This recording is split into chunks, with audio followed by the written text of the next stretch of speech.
नमस्कार साथियों, मैं अनूप श्रीवास्तव आप सभी का श्री रमा अकेडमी में स्वागत करता हूं। दोस्तों, आज जो हम लेकर आए हैं आपके लिए अत्यंत महत्वपूर्ण टॉपिक, विगत एमपी पुलिस परीक्षा जो हुई हैं, चाहे वो 17 में हो, चाहे वो 20 में हो, चाहे वो 23 में हो, सभी परीक्षाओं में इन टॉपिक से 4 से 5 प्रश्न आए ही आए हैं। टॉपिक्स कौन से हैं बच्चे? पॉलीगॉन, बहुभुज से आपको क्वेश्चन देखने मिले होंगे हर शिफ्ट में, बहुपद से आपको मिले होंगे, पॉलिनोमियल से, क्वाड्रेटिक इक्वेशन, द्विघात समीकरण, और आखिरी टॉपिक रेस से आपको क्वेश्चन देखने मिले होंगे। 4 से 5 क्वेश्चन पिछले 3 वर्ष के आप परीक्षा के आप पेपर देखेंगे तो आपको हर शिफ्ट में आपको इन टॉपिक से हमको क्वेश्चन देखने मिले हैं। अब हम जो करने वाले हैं साथियों, पहले आपको क्वेश्चन सिखाते हैं, फिर इसके बाद हम अपनी बात आगे बताएंगे। ठीक है, चलिए। तो देखिए यहां पहला क्वेश्चन जो आया है, ठीक है, पंचभुज का क्वेश्चन है, बहुभुज का क्वेश्चन है। अगला अगर टॉपिक देखें, अगला क्वेश्चन देखें तो पॉलिनोमियल्स का क्वेश्चन यहां आया है, फिर उसके बाद फिर से पॉलिनोमियल का क्वेश्चन आया है, फिर देखिए वही पॉलिनोमियल बहुपद का क्वेश्चन आया है, फिर बहुपद का क्वेश्चन आया है, फिर यहां अगर देखेंगे तो फिर से एक बहुपद का क्वेश्चन आया हुआ है, फिर अगर देखें एक और क्वेश्चन जो है वो कौन सा है, बहुपद का फिर से क्वेश्चन आया हुआ है, यहाँ पर रेस वाला क्वेश्चन, और यहाँ पर द्विघात समीकरण, और फिर से द्विघात समीकरण। ये हमने कुछ जो है क्वेश्चन तो आपके सामने इसलिए रखे हैं जिससे कि इन टॉपिक्स को आप ना छोड़ें। प्रतिशत, औसत, एसआई, सीआई, प्रॉफिट लॉस, ये कुछ ऐसे कॉमन टॉपिक्स हैं जो सभी बच्चे करते हैं। आज कुछ बच्चे मेरिट में थोड़े नंबर से रह जाते हैं, वो कारण है ये बेसिक टॉपिक्स। हम बेसिक टॉपिक्स को इग्नोर करके कुछ 10-15 सेट रखते हैं चैप्टर्स का और उनको कंप्लीट करने में लग जाते हैं, वहाँ पर थोड़ी सी क्या हो जाती है बच्चे, हमसे कमी हो जाती है। ठीक है, अब यहाँ पर हम क्या करने वाले हैं, आप जो हमने पहला क्वेश्चन, सपोज मान लो हमारा पहला क्वेश्चन क्या है, पहला क्वेश्चन है हमारा बहुभुज का, पेंटागन का, है ना, पॉलीगॉन का, जिसमें क्वेश्चन है पेंटागन का। अब ये पेंटागन टॉपिक जो है बच्चे, ये एक्चुअल में आपकी मैथ्स में एक टॉपिक है बहुभुज। अब बहुभुज अगर आप नहीं पढ़ के जाएंगे तो पेंटागन जो है आप सॉल्व नहीं कर पाएंगे। तो हम आपको क्या करेंगे, पहले आप क्वेश्चन पढ़ लीजिए। क्वेश्चन में दिया क्या गया है कि एक बहुभुज है, उसके कुछ कोण हैं, कुछ अनुपात में दिए गए हैं, और आपसे पूछा है कि सबसे छोटा कोण क्या है। ठीक है, सबसे छोटा कोण कौन सा है। इसके लिए बच्चे हमको सबसे पहले पता होना चाहिए कि बहुभुज एक्चुअल में है क्या, बहुभुज के क्वेश्चन आएंगे तो सॉल्व कैसे करेंगे। ठीक है, तो हम पहले आपको टॉपिक की थ्योरी पढ़ाएंगे, उसके बाद ये क्वेश्चन लगाएंगे। ठीक है, उसके बाद आपको जो है और प्रैक्टिस क्वेश्चन देंगे। ऐसे ऐसे करके आज का सेशन जो है हम कंटिन्यू करेंगे। आपसे निवेदन है, चैनल को सब्सक्राइब कर लीजिएगा, हमारी हर अपडेट पर थोड़ी सी निगाह जरूर डालिएगा। अभी एमपी पुलिस भर्ती परीक्षा में जितना भी हम कंटेंट देंगे आपको फ्री ऑफ कॉस्ट देंगे, कोई चार्जेस नहीं है, बस आप चैनल के साथ जुड़े रहिए। आपको 40 दिन की हमने जो स्ट्रेटजी बनाई है आपके लिए, वो इतनी ज़्यादा शानदार है कि आप 40 दिन बाद जब 30 अक्टूबर को आपका एग्ज़ाम है, 30 अक्टूबर को जब आप पेपर देने जाएंगे तो आपको बहुत सारी चीज़ें ऐसी देखने मिलेंगी जो आप हमारे साथ यहाँ पर पढ़ेंगे। ठीक है, अब समय नहीं गवाते हैं और स्टार्ट करते हैं, पहले क्वेश्चन की ओर बढ़ते हैं। तो पहला क्वेश्चन, जैसा कि मैंने आपको कहा कि पेंटागन का है, पंचभुज का क्वेश्चन है। अब पंचभुज समझने के लिए हमको पता होना चाहिए कि ये पंचभुज जो है ये आता किस में है, ये है कौन सा टॉपिक। तो याद रखिएगा, आपकी मैथमेटिक्स में एक टॉपिक है जिसका नाम है बहुभुज। जिसका नाम क्या है बच्चे? बहुभुज। इंग्लिश में इसको कहते हैं पॉलीगॉन। अब ये टॉपिक इतना आसान है, ये कुछ बेसिक टॉपिक्स हैं बच्चे, ये इतने बेसिक टॉपिक हैं कि बस थोड़ी सी अगर क्लास में अगर थोड़ा सा अगर गौर कर लिया तो आप फिर 1 नंबर आपका यहां पर पक्का हो जाएगा। ये बहुभुज टॉपिक अपन को 3 चीजें सिखाता है। ये जो बहुभुज टॉपिक है ये अपन को 3 चीजें क्या करता है बच्चे? सिखाता है। 3 चीजें हमसे कहता है कि भाई आप 3 चीजें अगर आपको याद है तो आप फिर क्या है, कहीं पर भी आपको कोई परेशानी नहीं आने वाली है। ठीक है, पहली चीज ये कहता है कि अगर मान लो कोई आकृति है, उसका आपको प्रत्येक कोण ज्ञात करना है। क्या ज्ञात करना है? प्रत्येक कोण का माप। कोई आकृति है, मैंने कहा कि एक त्रिभुज है या चतुर्भुज है, मैंने कहा इसका प्रत्येक कोण कितने माप का होता होगा। ठीक है। तो उसके लिए बहुभुज चैप्टर ने हमको एक फॉर्मूला दिया। फॉर्मूला क्या दिया बच्चे? हमको फॉर्मूला दिया कि n-2 कर दो, इंटू कर दो 180 और डिवाइड कर दो किससे बच्चे? n से। तो आपको क्या मिल जाएगा? सिंगल एंगल, है ना, किसी भी आकृति का सिंगल एक एंगल आपको मिल जाएगा। ठीक है, मैं इसको प्रैक्टिकली करके बताऊंगा आपको, चिंता मत करिए। दूसरी चीज इसने हमको बताई है, वो ये बताई है कि कोई आकृति है, उसके सभी कोण जो होते हैं, है ना, उसके सभी कोणों का योग कहें या सभी कोणों का माप कितना होगा, उसके लिए इन्होंने हमको एक फॉर्मूला फिर से दे दिया है कि 2n-4 कर दीजिए और इंटू कर दीजिए कितना? 90 डिग्री, है ना, आपको कोण का माप मिल जाएगा। पूरी आकृति जैसे त्रिभुज का आप सभी जानते हैं 180 होता है टोटल, है ना, तो यहाँ पर हम इस फॉर्मूले के द्वारा हम त्रिभुज को भी सॉल्व करके देखेंगे, 180 बिल्कुल आएगा। तीसरी बात अगर हम करते हैं बच्चे, याद रखिएगा, तो यहाँ पर बोलता है कोई भी आकृति है, उसमें अगर हम कहते हैं क्या, कोई भी आकृति अगर है तो उसमें अगर हम कहें उसके विकर्ण कितने होंगे, विकर्णों की संख्या हमको बताएंगी। ठीक है, विकर्णों की संख्या, विकर्णों की संख्या से मेरा मतलब यह है डायगोनल कितने हैं उस आकृति में बच्चे, डायगोनल कितने हैं, नंबर ऑफ डायगोनल। तो डायगोनल का हमको क्या बताना है? नंबर। ठीक है, इसके लिए हमको एक फॉर्मूला दिया गया है। कौन सा फॉर्मूला है? बोला है n² - 3n कर दीजिए और डिवाइड कर दीजिए उसको किससे? 2 से। अब कैसे कैसे क्वेश्चन आते हैं, ठीक है, वो हम देखते हैं, लेकिन पहले आपको एक एग्जाम्पल से पहले हम सिखा दें कि हम करने क्या जा रहे हैं। ठीक है बच्चे, ठीक है, चलिए बढ़ते हैं आगे। तो मैंने आपसे कहा कि जो फॉर्मूले अभी मैंने आपको लिखवाए हैं, फॉर्मूले कौन कौन से लिखवाए हैं देखिएगा। मैंने आपको एक पहला फॉर्मूला लिखवाया, किसी भी आकृति का सिंगल कोण अगर हमको निकालना है, प्रत्येक कोण कितना होता है किसी भी आकृति का, ठीक है, वो कैसे निकलता है, तो हम ये फॉर्मूला लगाएंगे n-2 180/n। ठीक है, दूसरा फॉर्मूला मैंने आपको बताया, आकृति जो है उस पूरी आकृति के अंदर, ठीक है, टोटल जो कोण होते हैं उन कोणों का योग कितना होगा। ठीक है, फॉर्मूला लगाएंगे 2n-4 इंटू कितना बच्चे? 90। ठीक है, तीसरी बात अगर कहें नंबर ऑफ डायगोनल्स, ठीक है, विकर्णों की संख्या किसी भी आकृति में कितनी होगी, तो फॉर्मूला क्या लगाएंगे बच्चे? फॉर्मूला लगाएंगे हम n² - 3n अपॉन में कितना? 2 कर देंगे। ठीक है बच्चे, चलिए अब आगे बढ़ते हैं। ठीक, हम एक, क्योंकि मतलब आप लोगों ने त्रिभुज से बड़े ही अच्छे से परे हो आप, है ना, त्रिभुज आपके लिए सबसे सिंपल आकृति होती है। सही है, त्रिभुज आपके लिए जो होती है सिंपल, सबसे सिंपल आकृति होती है ना। तो हम यहां पर अगर एक बात कहें कि अब समझिएगा कि बहुभुज में मैंने आपको कंटेंट बता दिया है, लेकिन है क्या ये बहुभुज, सबसे पहले तो उसको आप समझिएगा। ये बहुभुज जो है ये है क्या, ये जो पॉलीगॉन है ये एक्चुअल में क्या होता है। तो देखिएगा इसके नाम में जो आ रहा है, क्या आ रहा है? बहुभुज। मतलब कि क्या? बहु मतलब बहुत और भुज मतलब कि क्या? भुजाएं। समझे? पॉली मतलब क्या? बहुत, है ना, मैनी, और गॉन मतलब क्या हो जाएगा? साइड्स हो जाएंगी, भुजाएं हो जाएंगी। इसका मतलब हम कह सकते हैं कि पॉलीगॉन का मतलब जो होता है बच्चे वो क्या होता है? पॉलीगॉन मतलब एक ऐसी आकृति जिसकी क्या है? बहुत सारी भुजाएं होती हैं। ठीक है, अब याद रखिएगा इसकी एग्जैक्ट डेफिनेशन जो होगी वो होगी कि 2 से अधिक जिसकी भी भुजाएं होंगी, भुजाएं मतलब कितनी होंगी बच्चे? 2 से अधिक होना चाहिए। ठीक है, जो भुजा रहेंगी, भुजा हमेशा कितनी रहेंगी?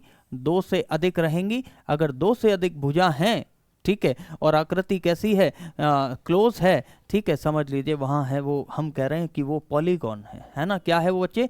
वो पॉलीगॉन है ना। ठीक है, अब देखिएगा अगर आप ऐसे एक लाइन बना देते हैं तो अब क्या ये पॉलीगॉन है? क्या ये पॉलीगॉन है? नहीं सर, इसकी भुजा सिर्फ एक है। ठीक है, तो बताइए मुझे, क्या ये पॉलीगॉन है? नहीं सर, ये भी पॉलीगॉन नहीं है। ठीक है, तो क्या बच्चे ये बताइए ये पॉलीगॉन है? आपने कहा था सर 2 से अधिक भुजाएं होना चाहिए, 2 से अधिक भुजाएं हैं, पॉलीगॉन है। नहीं, मैंने कहा है 2 से अधिक भुजाएं होना चाहिए और आकृति कैसी होना चाहिए? आकृति बच्चे क्लोज होना चाहिए।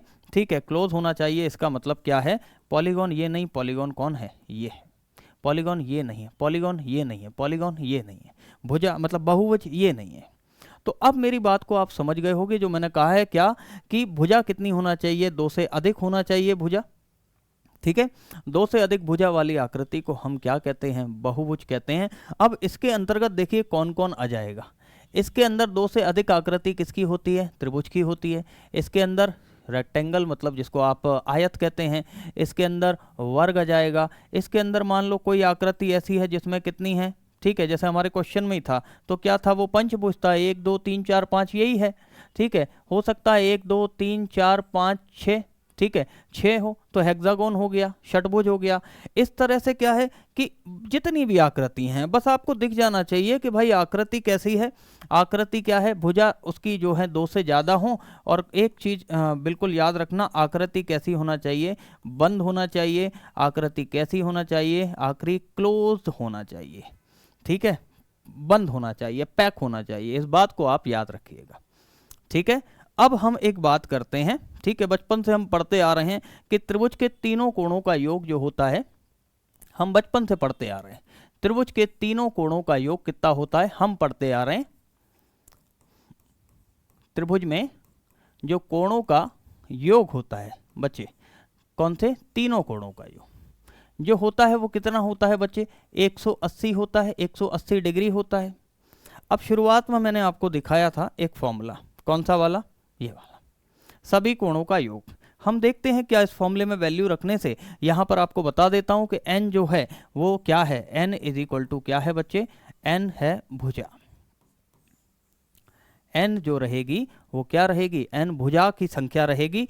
तो अब अगर हम कहें त्रिभुज के कोणों का योग क्या होगा, तो त्रिभुज के कोणों के योग की अगर बात करता हूं तो मैं फॉर्मूला लगाऊंगा, मैं फॉर्मूला लगाता हूं 2n माइनस 4 और इंटू कितना हो जाएगा बच्चे, इंटू हो जाएगा 90।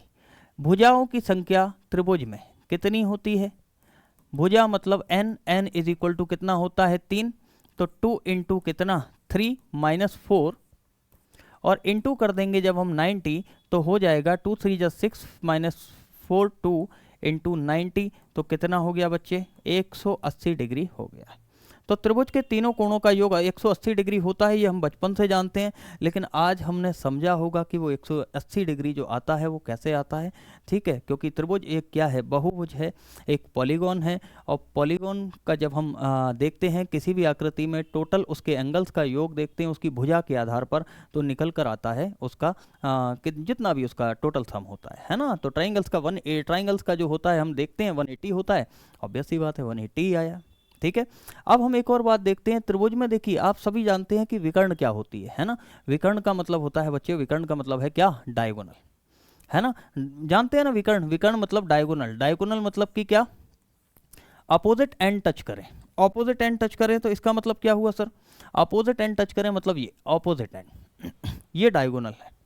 ठीक है, ये हम कह देंगे कि सर ये ना D1 डायगोनल है। ठीक है, और सर एक और डायगोनल है, इसमें डायगोनल सर एक और है, तो सर ये D2 हो गया। तो सर हम कह सकते हैं क्या कि सर अगर ये मान लो रेक्टेंगल है तो इसमें सर डायगोनल की संख्या कितनी है, 2। ऐसे ही आपने देखा होगा, क्या मुझे बताएंगे आप त्रिभुज में कितने विकर्ण होते हैं। अब त्रिभुज में देखिए, अगर यहाँ पर देखेंगे, मैंने कहा अपोजिट एंड टच करना चाहिए, तो कुछ बच्चे क्या करते हैं, इनको ऐसे मिला देते हैं, बोलते हैं सर ये डायगोनल है। ये डायगोनल थोड़ी है ना, अपोजिट कोने मिलना चाहिए। और अपोजिट कोने अगर मिलाते हुए जाओगे तो हमको कुछ समझ में ही नहीं आएगा। मतलब कि कुल मिलाकर देखें तो त्रिभुज में हमको एक कंडीशन मिलती है कि त्रिभुज में 9 डायगोनल रहते हैं, है ना। याद रखना, मैं 9 नहीं कह रहा हूं, मैं 9 कह रहा हूं, मतलब कि कोई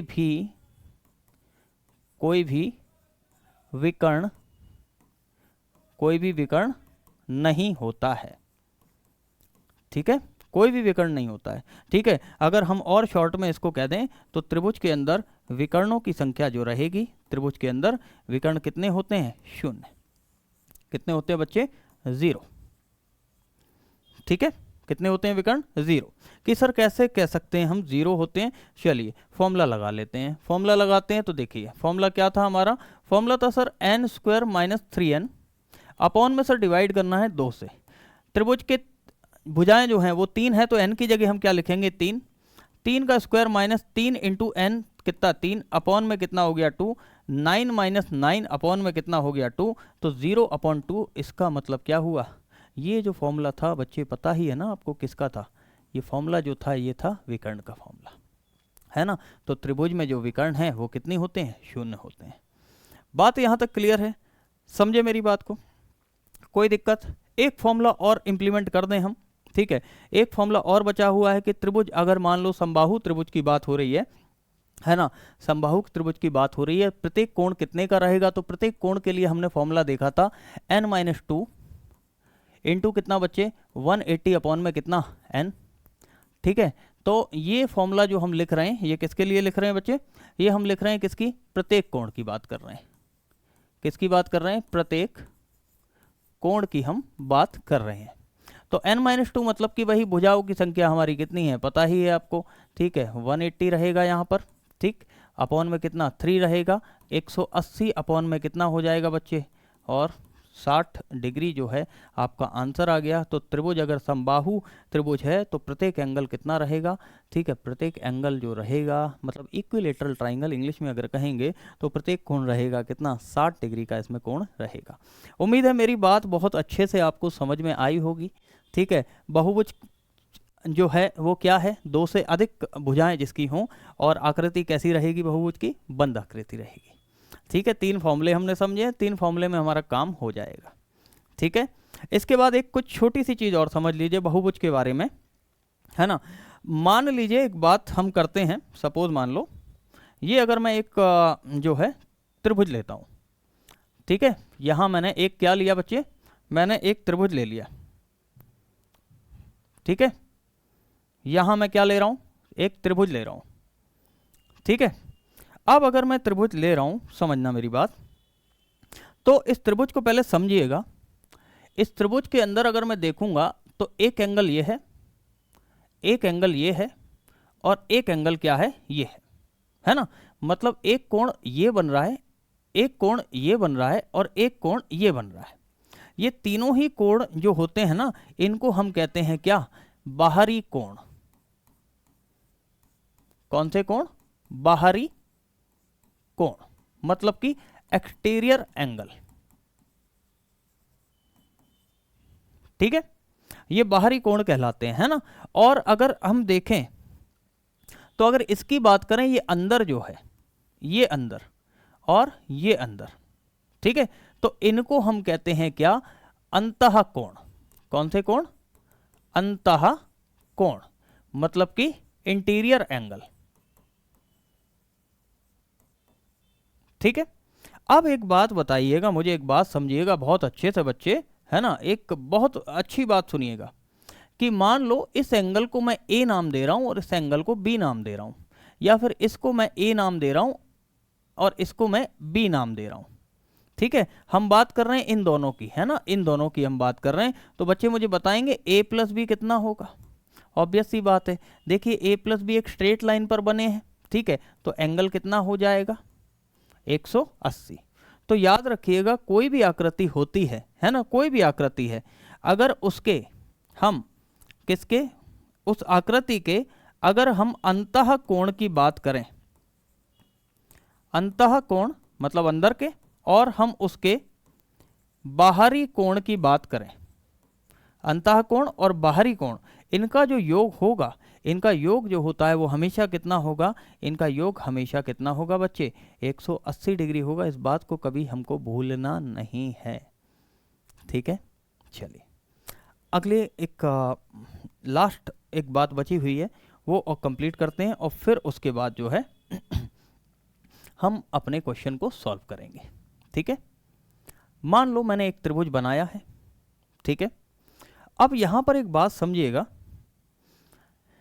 कि ये जो बाहरी कोण बनाया है ना, ये जो बाहरी कोण बनाया है और ये जो बाहरी कोण बनाया है, इस बाहरी कोण का जो माप है मैं आपसे कह रहा हूं कि ये ए है, ये बी है, और ये क्या है बच्चे, ये ये क्या है, सी है। बात को बहुत अच्छे से समझिएगा। मैंने आपसे पूछा कि a प्लस बी प्लस सी कितना होगा। तो यहां पर याद रखिएगा हमेशा, चाहे वो त्रिभुज हो, चाहे वो चतुर्भुज हो, चाहे वो पंचभुज हो, षटभुज हो, कोई सा भी भुज हो, कोई सा भी पॉलीगॉन हो, ठीक है, हमेशा याद रखना कि बाहरी कोण का योग हमेशा कितना आता है 360 आता है। समझ गए बात को? बाहरी कोण मतलब a प्लस बी प्लस सी। अगर मान लो मैं यहाँ पर एक आकृति बना लेता हूँ, मान लो ये रेक्टेंगल की, तो रेक्टेंगल का बाहरी कोण ये होंगे, सही है, ठीक है। अब इनको भी अगर देखेंगे तो इसका कोण ये a, इसका ये क्या है b, इसका ये क्या है c, इसका ये क्या है d। तो a plus B plus C plus D क्या हो जाएंगे? a plus B plus C plus D हमारे हो जाएंगे कितने बच्चे? 360। तो बाहरी कोण का योग हमेशा बहुभुज के अंदर कितना होता है? 360। यहाँ पर देखिएगा, है ना, मैं एक बार लिख देता हूँ आपको तो समझ में आगे के लिए याद रहेगा कि बहुभुज में बाहरी कोणों का योग हमेशा 360 डिग्री होता है, ठीक है। अब कैसे होता है समझिए कि मान लो मैं एक दोबारा से एक और त्रिभुज ले रहा हूं, है ना, मैं एक और क्या ले रहा हूं? त्रिभुज ले रहा हूं, ठीक है बच्चे, मैं क्या ले रहा हूं? एक त्रिभुज। अब ये मैं जो त्रिभुज ले रहा हूं समझिएगा, अब आप इतना तो समझ ही गए कि सर ये बाहर का कोण कौन सा होगा। अब समझिएगा थोड़ी सी एक बात मेरी, कि अगर इस त्रिभुज को मैं छोटा करते जाऊं और छोटा कर दूं और छोटा कर दूं और छोटा कर दूं और छोटा कर दूं, अब हो सकता है आपको दिख भी नहीं रहा होगा, तो अगर आप देख पा रहे होंगे, ठीक है, अगर मैं इसको और छोटा कर दूंगा ना, और कर देता हूं, तो सिर्फ एक डॉट मिली। अब इस डॉट में मेरी बात को समझिएगा, है ना, कि ये एंगल था आपका ऊपर वाला, ये एंगल था आपका नीचे वाला, और ये एंगल था आपका ये वाला। अगर आप गौर कर पा रहे होंगे तो सारे एंगल आपस में क्या हो गए? कोलाइड हो गए, मिल गए, और मिलने से क्या हुआ? एक आकृति बनी जो कि कैसी हो गई? सर्कुलर। समझे? सर्कुलर आकृति हो गई, और सर्कुलर आकृति हो गई इसका मतलब क्या हुआ बच्चे? ठीक है, पूरा कोण जो होता है वो कितना होता है? 360 का होता है ना। मेरी बात को समझ गए होगे। अब इसको हम खोल देते हैं, है ना, इसको हम क्या करते हैं बच्चे? इसको अपन खोल देते हैं, ठीक है। अब देखो, इसमें अगर अपन देख पा रहे होंगे, ठीक है, तो ये त्रिभुज दिख रहा है, ये आ गया त्रिभुज, आ गया, ये आ गया त्रिभुज। समझे बात को? तो सारी आकृति जब उसको हम छोटा करते जाएंगे ना, तो सारे कोण आपस में मिल जाते हैं, तो एंगल जो हो जाता है वो क्या हो जाता है? सर्कल हो जाता है, और सर्कल 360 का होता है। ये सब आप सभी बहुत अच्छे से जानते हैं। सही है बच्चे, बात क्लियर है ना। चलिए, अब क्योंकि काफ़ी डिस्कशन हो गया है टॉपिक की, एक एक बिंदु पे मैंने आपको बहुत अच्छे से एक एक चीज़ आपको बता दी इस टॉपिक की। अब हम बढ़ते हैं पहले क्वेश्चन की ओर। तो पहला क्वेश्चन जो था हमारा, वो पहला क्वेश्चन कह रहा है एक पंचभुज के कोण हैं। एक पंचभुज है बच्चे हमारे पास, और पंचभुज की अगर बात करें हम, तो पंचभुज के कोण हमें जो दिए हैं, मान लो पंचभुज, मैंने कहा था कुछ भी हो सकता है, बस 5 भुजाएं हों उसकी। कितनी भुजाएं हो गई ये? 5। 1 2 3 4 5, ये पंचभुज है। इसके कोणों का जो अनुपात है, मान लो ये जो कोण है, ठीक है, यहाँ से हम शुरुआत कर देते हैं। ये मान लो 1, ये 3, ये 6, ये 7 और ये 10, ठीक है। तो कोणों का अनुपात, कोण नहीं दिए, अनुपात दिया है ना। तो अनुपात जब दिया है तो इसका मतलब ये एंगल 1x है, ये एंगल 3x है, ये एंगल 6x है, ये एंगल 7x है, और ये कितना है? 10x है, ठीक है। तो पंचभुज के जो कोण हैं वो 1 3 6 7 10 के अनुपात में है। सबसे छोटा कोण कौन सा होगा? ऑब्वियस सी बात है, यहाँ पर आप तो देख ही पा रहे हैं कि सबसे छोटा जो कोण आपको दिख रहा होगा, और ऑब्वियस सी बात है, हर बच्चा कह रहा होगा सर ये 1x होगा। लेकिन यहाँ ऑप्शन में अगर देखेंगे तो सब कुछ किस में दिया हुआ है? डिग्री में दिया है। तो इसको कैसे, क्वेश्चन को हम 1x को कन्वर्ट कैसे करें डिग्री में, है ना। इसके लिए देखिए, हमको अगर पता हो कि पंचभुज के टोटल कोणों का योग कितना होता है, अगर पंचभुज के टोटल कोणों का योग हमको मिल गया, मतलब इन सारे एंगल्स जो हैं, मान लो ये एंगल हमारा ए, मान लो ये बी है, ये सी है, ये डी है और ये क्या है, ए है। अगर मैं इन सब का, मुझे इस पूरी आकृति का, जैसे त्रिभुज का 180 हमको मिल जाता है, फिर हम निकाल सकते हैं ना। ऐसे ही अगर मुझे इसके पूरे कोणों का योग मिल गया तो फिर मैं यहाँ पर एंगल निकाल सकता हूँ। तो हमने एक फॉर्मूला भी थोड़ी देर पहले पढ़ा था, क्या कि किसी भी आकृति के सभी कोणों का अगर योग हमको निकालना है, क्या, सभी कोणों का योग, तो हमने फॉर्मूला लगाया था क्या, 2n-4 इंटू कितना बच्चे, 90, और अपॉन में कितना, अपॉन में यहाँ पर था ही नहीं, है ना बच्चे, यहाँ अपॉन में नहीं था कुछ भी, इंटू बस डायरेक्ट 90 था।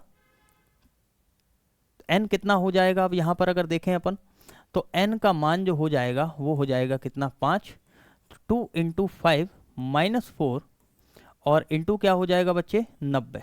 2 5 10 -4 कितना होता है, 6 होता है, और 6 इंटू 90 कितना होता है, तो 6 इंटू 90 सर 540 होता है। तो हम एक बात कह सकते हैं कि जो पंचभुज होता है, पंचभुज में सभी कोणों का जो योग है वो कितना है, 540। सभी कोणों का योग कितना होता है, 540। इसका मतलब हम यहाँ पर एक बात कह सकते हैं कि यहाँ पर हम एक बात कह सकते हैं कि जो एंगल ए होगा ना, जो एंगल बी होगा, एंगल सी होगा, एंगल डी होगा और एंगल ई होगा, ठीक है, ये जो है ये किसके बराबर होगा, तो बच्चे ये 540 के बराबर होगा। तो अब अगर देखें तो एंगल ए है कितना हमारा, तो एंगल ए हमारा है कितना, 1x। एंगल बी कितना है हमारा सर, एंगल बी जो है 3x है। एंगल सी कितना है सर, 6x है। एंगल डी कितना है सर, 7x है। और एंगल जो है लास्ट एंगल कितना है सर, 10x है। और ये सब किसके बराबर हैं, तो सर ये सभी ना 540 के बराबर हैं। तो अगर देख पा रहे हो तो यहाँ पर अगर देखें तो 10, 20, 27, मतलब आप कह सकते हैं सर 27x इक्वल टू कितना होता है सर, 540 होता है। और x बराबर अगर आप देखेंगे सर, इसको हम काट देंगे, 27 दूनी 54, तो यहाँ पर x बराबर कितना आ जाएगा सर, 20 आ जाएगा। और क्योंकि सर सबसे छोटा कोण, क्योंकि ये 1x है, बाकी सब तो देखिए ना x के कोफिशिएंट भी क्या है, बड़े हैं, तो जिसका कोफिशिएंट छोटा उतना वो एंगल छोटा होगा। तो यहाँ 1x की अगर वैल्यू हम कहेंगे तो सर यहाँ पर 1x की वैल्यू 20 डिग्री आएगी, जो कि आपके ऑप्शन में डी ऑप्शन जो है ना 20 डिग्री को बता रहा है। तो आंसर आपका ये रहेगा। इस तरह से इस टॉपिक के क्वेश्चंस को हम सॉल्व करते हैं। तो बच्चे है ना, उम्मीद है बहुत ही आसान सा टॉपिक रहता है ये, है ना, आपको एहसास हुआ होगा। और इसको हम क्या करते हैं, छोड़कर चले जाते हैं। सही है, चलिए अब जो है बढ़ते हैं, आपको अगला क्वेश्चन हम पहले दिखाएं, फिर उसकी थ्योरी हम समझाएंगे, है ना। उम्मीद है ये फॉर्मेट हमारा बहुत अच्छा लग रहा होगा आपको, ठीक है। इससे आपको बहुत सारी चीज़ें क्या हो रही हैं, समझ में आ रही होंगी। तो टॉपिक जो क्वेश्चन है वो है polynomials of degree n as, ठीक है, घात n के बहुपद में एक जीरो होती है या केवल एक जीरो होती है या कम से कम n शून्यक, हिंदी में शून्यक कहेंगे इसको, है ना, याद रखना, या शून्यों की संख्या और n से अधिक शून्य होंगे। ये हमारा फोर्थ ऑप्शन है। सॉल्व कैसे करें सर, ये तो थ्योरी पोर्शन है, हम तो हमेशा क्वेश्चन सॉल्व करते हैं।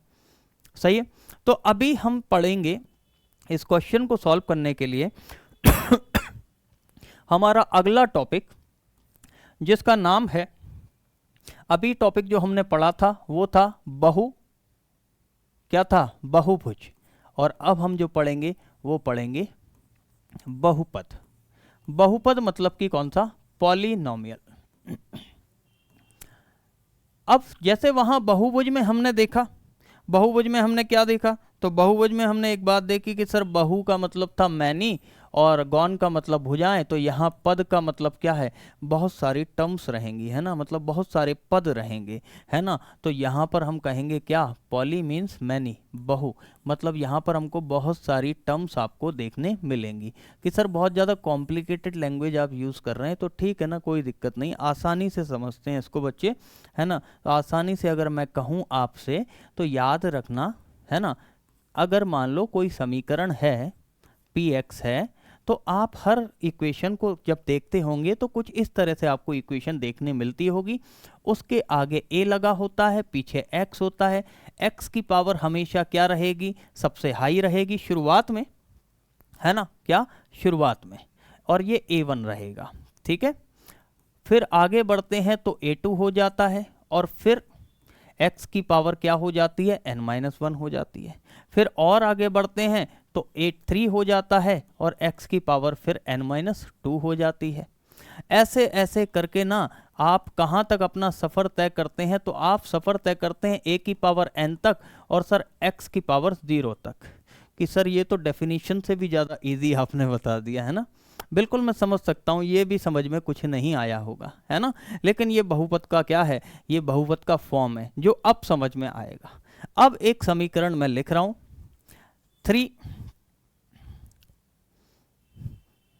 3x square plus 5x plus 6 is equal to, मैंने लिख दिया सपोज 0, ठीक है। ये तो सभी ने पढ़ा है। अब कुछ कुछ लग रहा होगा कि हाँ सर, अब देखिएगा मैं आपसे जो कहना चाह रहा हूँ, ये 3 यहाँ काम कर रहा है किसका, A1 का। ये x की जो पावर 2 है ना, ये काम कर रही है यहाँ किसका, n का। ये 5 जो है ये काम कर रहा है किसका, b का। ये x की पावर इधर जो 1 आई है वो क्या है, n-1, मतलब कि 2 - 1 1। ये क्या है, हमारा A3 है और हमको आखिरी में कहाँ तक जाना है, n-n तक जाना है, ठीक है। क्योंकि यहाँ पर अब x एक्चुअल में क्या है, ये ऐसा है, तो ये क्या है, n-n है ना, n-n 0, x की पावर 0 हमने घातांकरणी में पढ़ा हुआ है, x की पावर 0 हमेशा 1 होती है, इसीलिए हमने वहाँ पर डायरेक्ट लिख दिया है क्या, 6। उसी तरह से ये इक्वेशन, उम्मीद है बात समझे होगे। अब ये पॉलिनोमियल है, ठीक है। अब देखिएगा पॉलिनोमियल में भी क्या होता है, आप एक बात को समझिएगा कि कभी कभी अभी जो इक्वेशन लिखी थी मैंने पॉलिनोमियल में भी, है ना, क्या बात याद रखना है, पॉलिनोमियल में 2 चीजें आपको देखने मिलती हैं। एक हम जिसको कहते हैं अंग्रेजी में कोफिशिएंट, ठीक है, और दूसरा होता है क्या, जिसको अंग्रेजी में कहते हैं वेरिएबल, ठीक है। कोफिशिएंट मतलब कि हम कहते हैं क्या, गुणांक, और वेरिएबल जो हमारा x था, ठीक है, जो x का यूज करते हैं, y का यूज करते हैं, z का, और गुणांक में हमने किसका इस्तेमाल किया है, a का, या आप कभी x मतलब a का, b का, p का, q का करते ही होंगे आप कभी, है ना, px py ऐसे लिखते ही होंगे आप लोग, है ना, ठीक है। तो यहाँ पर 2 चीजें हमेशा अब याद रखना है आपको, ठीक है। चलिए अब इसके अलावा और क्या सीखना है पॉलिनोमियल में, तो सर पॉलिनोमियल में ना हमको एक बात और सीखना है। क्या सीखना है, पॉलिनोमियल में अगर बात करें तो पॉलिनोमियल सर हमको अभी जो आपने दिखा है ना, जो ये होती है 3x स्क्वायर प्लस 5x और प्लस 6, तो सर इसमें तो ना इसमें सिर्फ एक ही चीज दिख रही है हमको, क्या दिख रही है कि सर x दिख रहा है, तो इसका मतलब वेरिएबल कितना है, यहाँ पर वेरिएबल कितने हैं, वेरिएबल इसमें 1 है। तो हम इसको कह देंगे कि पॉलिनोमियल जो है, ये पॉलिनोमियल जो होता है, ये पॉलिनोमियल कैसा है, पॉलिनोमियल इन 1 वेरिएबल, पॉलिनोमियल इन 1 वेरिएबल। दूसरी बात सर अगर करें तो फिर हम कहेंगे कि सर दूसरी बात क्या सिखाने वाले हैं, कि अब मैं लिख देता हूं 3x square y plus 4y plus 6, कि सर अब यहाँ तो y भी आ गया, बिल्कुल सही बात है। अगर y आ गया है इसका मतलब यहाँ पर कितने वेरिएबल आ गए हैं बच्चे, तो यहाँ पर याद रखना 2 वेरिएबल आ गए हैं। तो अब ये हो गई पॉलिनोमियल इन 2 वेरिएबल, ठीक है। बहुभुज के अंदर कितने वेरिएबल हैं, 2 वेरिएबल हैं। कौन कौन से हैं, x है और कौन सा है, y। अब मैं लिख दूं अगर 3xyz, सपोज मान लो मैंने एक और लिख दिया, मैंने लिख दिया 3xyz, तो यहाँ पर अगर मैं कहूँ पॉलिनोमियल कितने वेरिएबल वाला दिख रहा है, तो पॉलिनोमियल है हमारे पास जिसमें कितने वेरिएबल हैं, जिसमें 3 वेरिएबल हैं। उम्मीद है मेरी बात यहाँ तक आपको समझ में आ गई होगी। अब सीखना क्या होता है पॉलिनोमियल में, ठीक है। हम थोड़ा सा पुराने वाले पेज पर, या एक और हम पेज ले लेते हैं, ठीक है। यहाँ पर याद रखिएगा कि हमने दो चीज़ों की बातें बहुत अच्छे से की हैं। एक x समझ में आया होगा और एक a समझ में आया होगा, और इस x के साथ हम y भी ले लेते हैं और इसके साथ हम z भी ले लेते हैं, ठीक है। मतलब अब ये वो रहेंगे जिसके ऊपर पावर रहेगी। तो याद रखना x के ऊपर जो पावर रहती है, मतलब कि हिंदी मीडियम वाले बच्चे, x के ऊपर जो घात रहती है, याद रखिएगा इस बात को कि वो घात हमेशा कैसी रहेगी, वो घात हमेशा पूर्ण संख्या होगी। वो घात हमेशा कैसी रहेगी, पूर्ण संख्या होगी। इंग्लिश मीडियम होल नंबर होगी। कैसी होगी, होल नंबर। होल नंबर क्यों कहा, क्योंकि घात में हमेशा, हमने जब होल नंबर आपको पढ़ाया था, ठीक है, तो 0 से लेके अनंत तक की वैल्यूज आती हैं, होल नंबर में आती हैं। क्या नहीं आता है, तो देखिए दशमलव नहीं आता है, नेगेटिव वैल्यू नहीं आती हैं, अपॉन वाली वैल्यू नहीं आती हैं, है ना, और इसके अलावा क्या है, रूट वाली वैल्यू नहीं आती हैं, ठीक है। तो ये होल नंबर में हम कहेंगे। तो पावर हमेशा किस रूप में दिखेगी, या तो पावर 0 होगी, 1 होगी, 2 होगी, 3 होगी, 4 होगी, 5 होगी, ऐसी नहीं होगी 5/2, ऐसे नहीं होगी 5.2, है ना, ये सब पावर नहीं होंगी, सिर्फ पावर ये होंगी। ए कैसा हो सकता है, ए पॉजिटिव भी हो सकता है, और सर ए जो है ना वो नेगेटिव भी हो सकता है, ए कैसा भी हो सकता है, ए कुछ भी हो, हमें कोई फर्क नहीं पड़ता है इससे, ठीक है बच्चे, बात समझे। ए रूट में भी हो तो भी चलेगा, हमको कोई दिक्कत नहीं। अगर मैं लिख देता हूं ऐसा कि √3, लेकिन x पर नहीं लगा रहा हूं मैं, याद रखना है ना, तो ये भी मेरे लिए क्या है, बहुपद है, ठीक है, ये भी मेरे लिए बहुपद है। लेकिन वही अगर मैं इसको ऐसे कर दूंगा कि √3 क्यूब √3x, अब यहां समस्या आ जाएगी बच्चे। या फिर मैंने लिख दिया क्या, √3x। √3x मतलब क्या हुआ, फिर x की पावर 1/2 हो गई। मतलब ये सर ये बहुभुज नहीं है, सॉरी बहुपद नहीं है। बात उम्मीद है आप समझ गए होंगे पूरी, है ना। अब मेन टॉपिक पर आते हैं इसके, है ना। इसमें हमको पढ़ना क्या क्या रहता है, ठीक है। तो पढ़ना हमको दो चीजें हैं बहुपद में। बहुपद में हमको जो पढ़ना है वो ये पढ़ना है कि एक तो हम इसकी डिग्री कैसे निकालते हैं, क्या निकालते हैं, डिग्री। और दूसरा हमको जो पढ़ना रहता है वो इसकी घात की हम बात, सॉरी घात करें, इसके हम शून्यक की बात करते हैं। किसकी बात करते हैं, जीरो ऑफ ए पॉलिनोमियल, या फिर हम हिंदी में कहेंगे क्या, शून्यक हम कैसे निकालते हैं।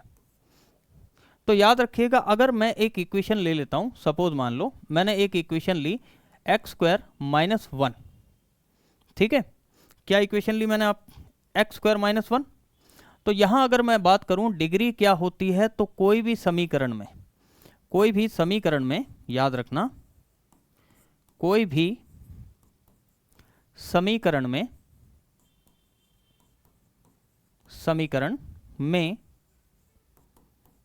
सबसे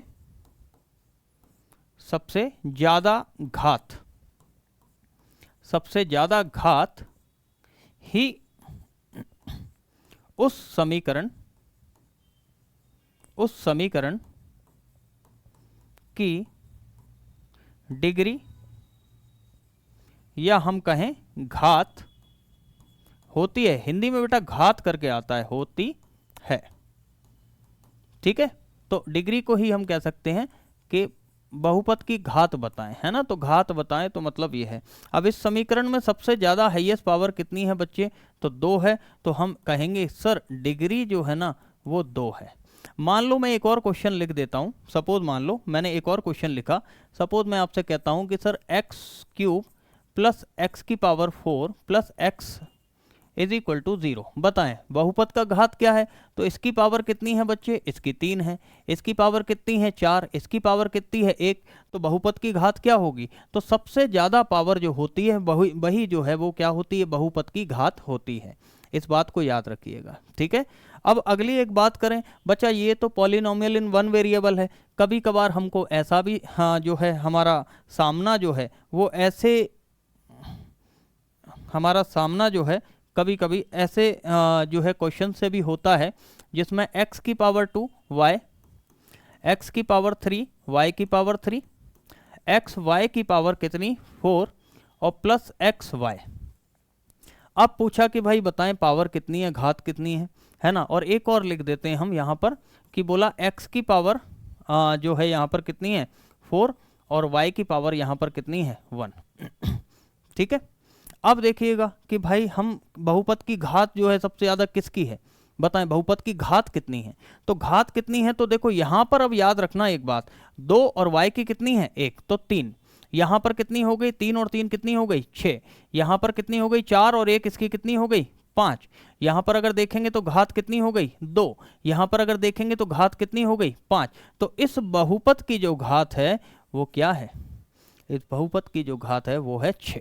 याद रखिएगा, है ना। इनको प्लस कर देना है, पावर को प्लस कर देना है, ठीक है, गुणा नहीं करना, नहीं 3 3 9 कर दो, पावर को हमको क्या कर देना है, हमको प्लस कर देना है, ठीक है बच्चे। चलिए अब जो है दोबारा से पीछे जाते हैं हम, तो आप समझ गए होंगे कि किसी भी बहुपद की अगर घात निकालना है तो आपको ये देखना है, ठीक है, आपको डिग्री निकालना है, तो देख लो कि सबसे ज़्यादा पावर कौन सी है, बस वही उस बहुपद का क्या है, घात कहलाता है। अब बात करें अगर शून्यक की, कि सर शून्यक क्या है, तो शून्यक मतलब कि क्या, ऐसी संख्या जो उस बहुपद, ऐसी संख्या जो उस बहुपद का मान क्या कर दे, मान उस बहुपद का मान शून्य कर दे। क्या कर दे बच्चे, शून्य कर दे, उस बहुपद का मान क्या कर दे, शून्य कर दे। जैसे कि सर बताएंगे आगे, ठीक है बिल्कुल बताएंगे जी, है ना। जैसे कि अगर मैं कहूं, मैंने थोड़ी देर पहले एक समीकरण यहाँ लिखा था, या एक और क्वेश्चन लिख लेते हैं। मैंने लिखा x = x - 1 = 0। याद रखना, एक ऐसी वैल्यू x की जगह पर रख दो, ठीक है, जो इस पूरे का मान कितना कर दे, शून्य कर दे। हमको दिख रहा है x की जगह अगर मैं 2 रखता हूं तो आंसर क्या 0 आएगा, नहीं आएगा।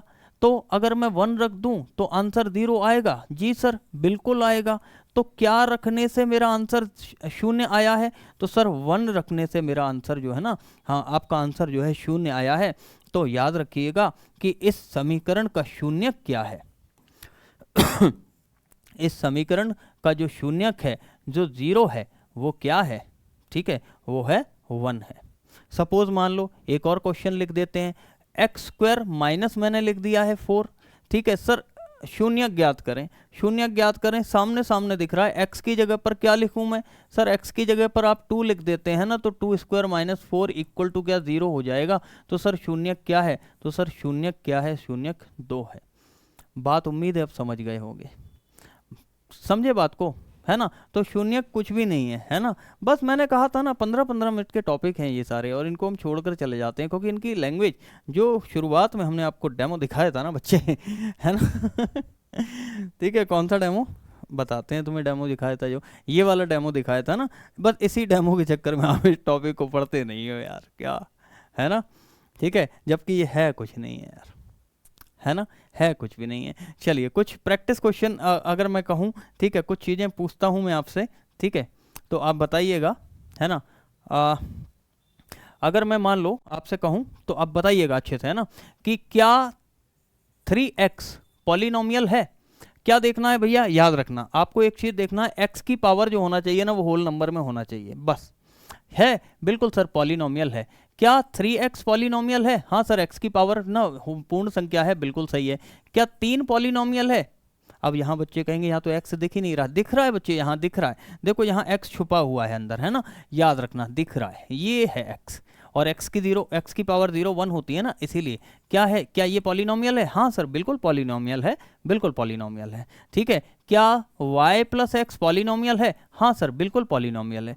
कि सर हमने ऐसा लिख दिया, क्या पॉलिनोमियल है, बिल्कुल नहीं है। क्या हाँ ऐसा ये पॉलिनोमियल है, सर बिल्कुल नहीं है। क्या पॉलिनोमियल है, नहीं सर ये भी बिल्कुल पॉलिनोमियल नहीं है, क्योंकि आपने कहा था कि x का मान हमेशा कैसा होना चाहिए, पूर्ण संख्या होना चाहिए, सही है। अब देखिएगा पॉलिनोमियल के कुछ टाइप्स होते हैं। पॉलिनोमियल के अगर टाइप्स की अगर बात करें तो टाइप्स में अभी हम बात करते हैं किसकी, सबसे पहले ज़ीरो पॉलिनोमियल।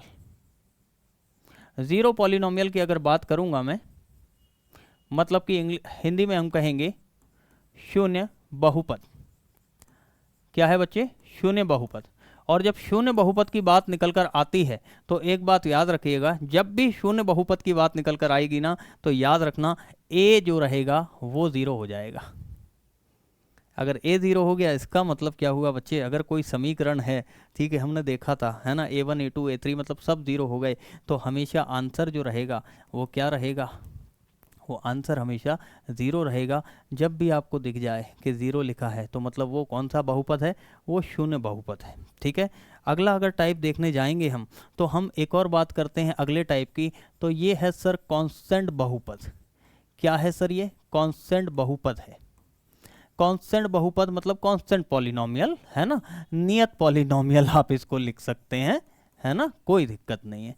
कांस्टेंट बहुपद क्या होता है सर, तो सर कांस्टेंट बहुपद के अंदर याद रखिएगा, सर मैंने ये लिख दिया क्या 2, क्या ये कांस्टेंट बहुपद है, बिल्कुल ये कांस्टेंट बहुपद है। ठीक है, यहाँ पर याद रखिएगा कांस्टेंट बहुपद में x की पावर हमेशा 0 रहेगी। देखो 0 में हमेशा a 0 रहेगा, और कांस्टेंट नियत पॉलिनोमियल नियत बहुपद में हमेशा क्या रहेगा, x की पावर 0 रहेगी। तो क्या सर ये 3 भी है, बिल्कुल है। क्या सर ये 3/2 है, देखो a तो कुछ भी हो सकता है ना, शुरुआत में ही सिखा दिया ना। क्या सर ये भी कांस्टेंट बहुपद है, बिल्कुल है। तो सर इसको भी हम कांस्टेंट बहुपद कह सकते हैं, बिल्कुल कह सकते हो, है ना। इन सभी के बाद x की पावर क्या रहेगी, इन सभी के बाद x की पावर चल रही है 0, और 0 आपको पता ही है एक पूर्ण संख्या है, और मैंने शुरू में ही कहा था आपसे कि पूर्ण संख्या ही x की पावर होगी, इसके अलावा कुछ नहीं होगा। तो सर आज से याद रखिएगा कांस्टेंट बहुपद मतलब कि बस कुछ भी लिखा हुआ है, a की जगह कुछ भी लिख दो, अपॉन लिख दो, रूट लिख दो, बस x की पावर 0 होना चाहिए। ठीक, अब दूसरा टाइप, तीसरा टाइप जो आता है वो आता है क्या, रैखिक। रैखिक बहुपद। रैखिक बहुपद मतलब कि क्या हुआ बच्चे, लीनियर पॉलिनोमियल, और लीनियर की जब बात आएगी, रैखिक मतलब सिंगल। सिंगल मतलब कि क्या, मैंने लिख दिया 3x + 1। x की पावर कितनी रहेगी हमेशा रैखिक बहुपद में, x की पावर 1 रहेगी। क्या मेरे समीकरण में x की पावर 1 है, हाँ सर बिल्कुल 1 है। यहाँ y भी होगा तो भी उसकी पावर भी क्या रहेगी, 1 रहेगी। लेकिन याद रखिएगा है ना, x y दो पॉलिनोमियल नहीं करना, ठीक है, बस इस बात को याद रखिएगा। तो यहाँ लीनियर। अब दूसरी बात आती है किसकी, द्विघात की, है ना, किसकी, द्विघात बहुपद। द्विघात बहुपद हम सभी जानते हैं क्या होता है, x², है ना, अभी थोड़ी देर पहले ही देखा था, x² है ना, +x + 1, ये द्विघात समीकरण ही तो है, सही है। तो रैखिक मतलब कि क्या, हाईएस्ट पावर कितनी होना चाहिए, 1 होना चाहिए, हाईएस्ट पावर 1 होना चाहिए। द्विघात में हाईएस्ट पावर कितनी होना चाहिए, 2 होना चाहिए। सर पावर अगर हाईएस्ट 2 है तो समझ लीजिए कि वो द्विघात समीकरण है। ठीक है, द्विघात बहुपद है। लेकिन पावर अगर 3 हो गई, एक्स वाई मिला के भी अगर होती है तो वो क्यूबिक हो जाएगा भाई, याद रखना, त्रिघात समीकरण पे पहुंच जाएंगे अपन। तो याद रखिएगा जहां a 0 वहां शून्य बहुपद, जहां x 0 ठीक है वहां कांस्टेंट बहुपद, जहां x की पावर 1 लीनियर, और जहां x की पावर 2 द्विघात।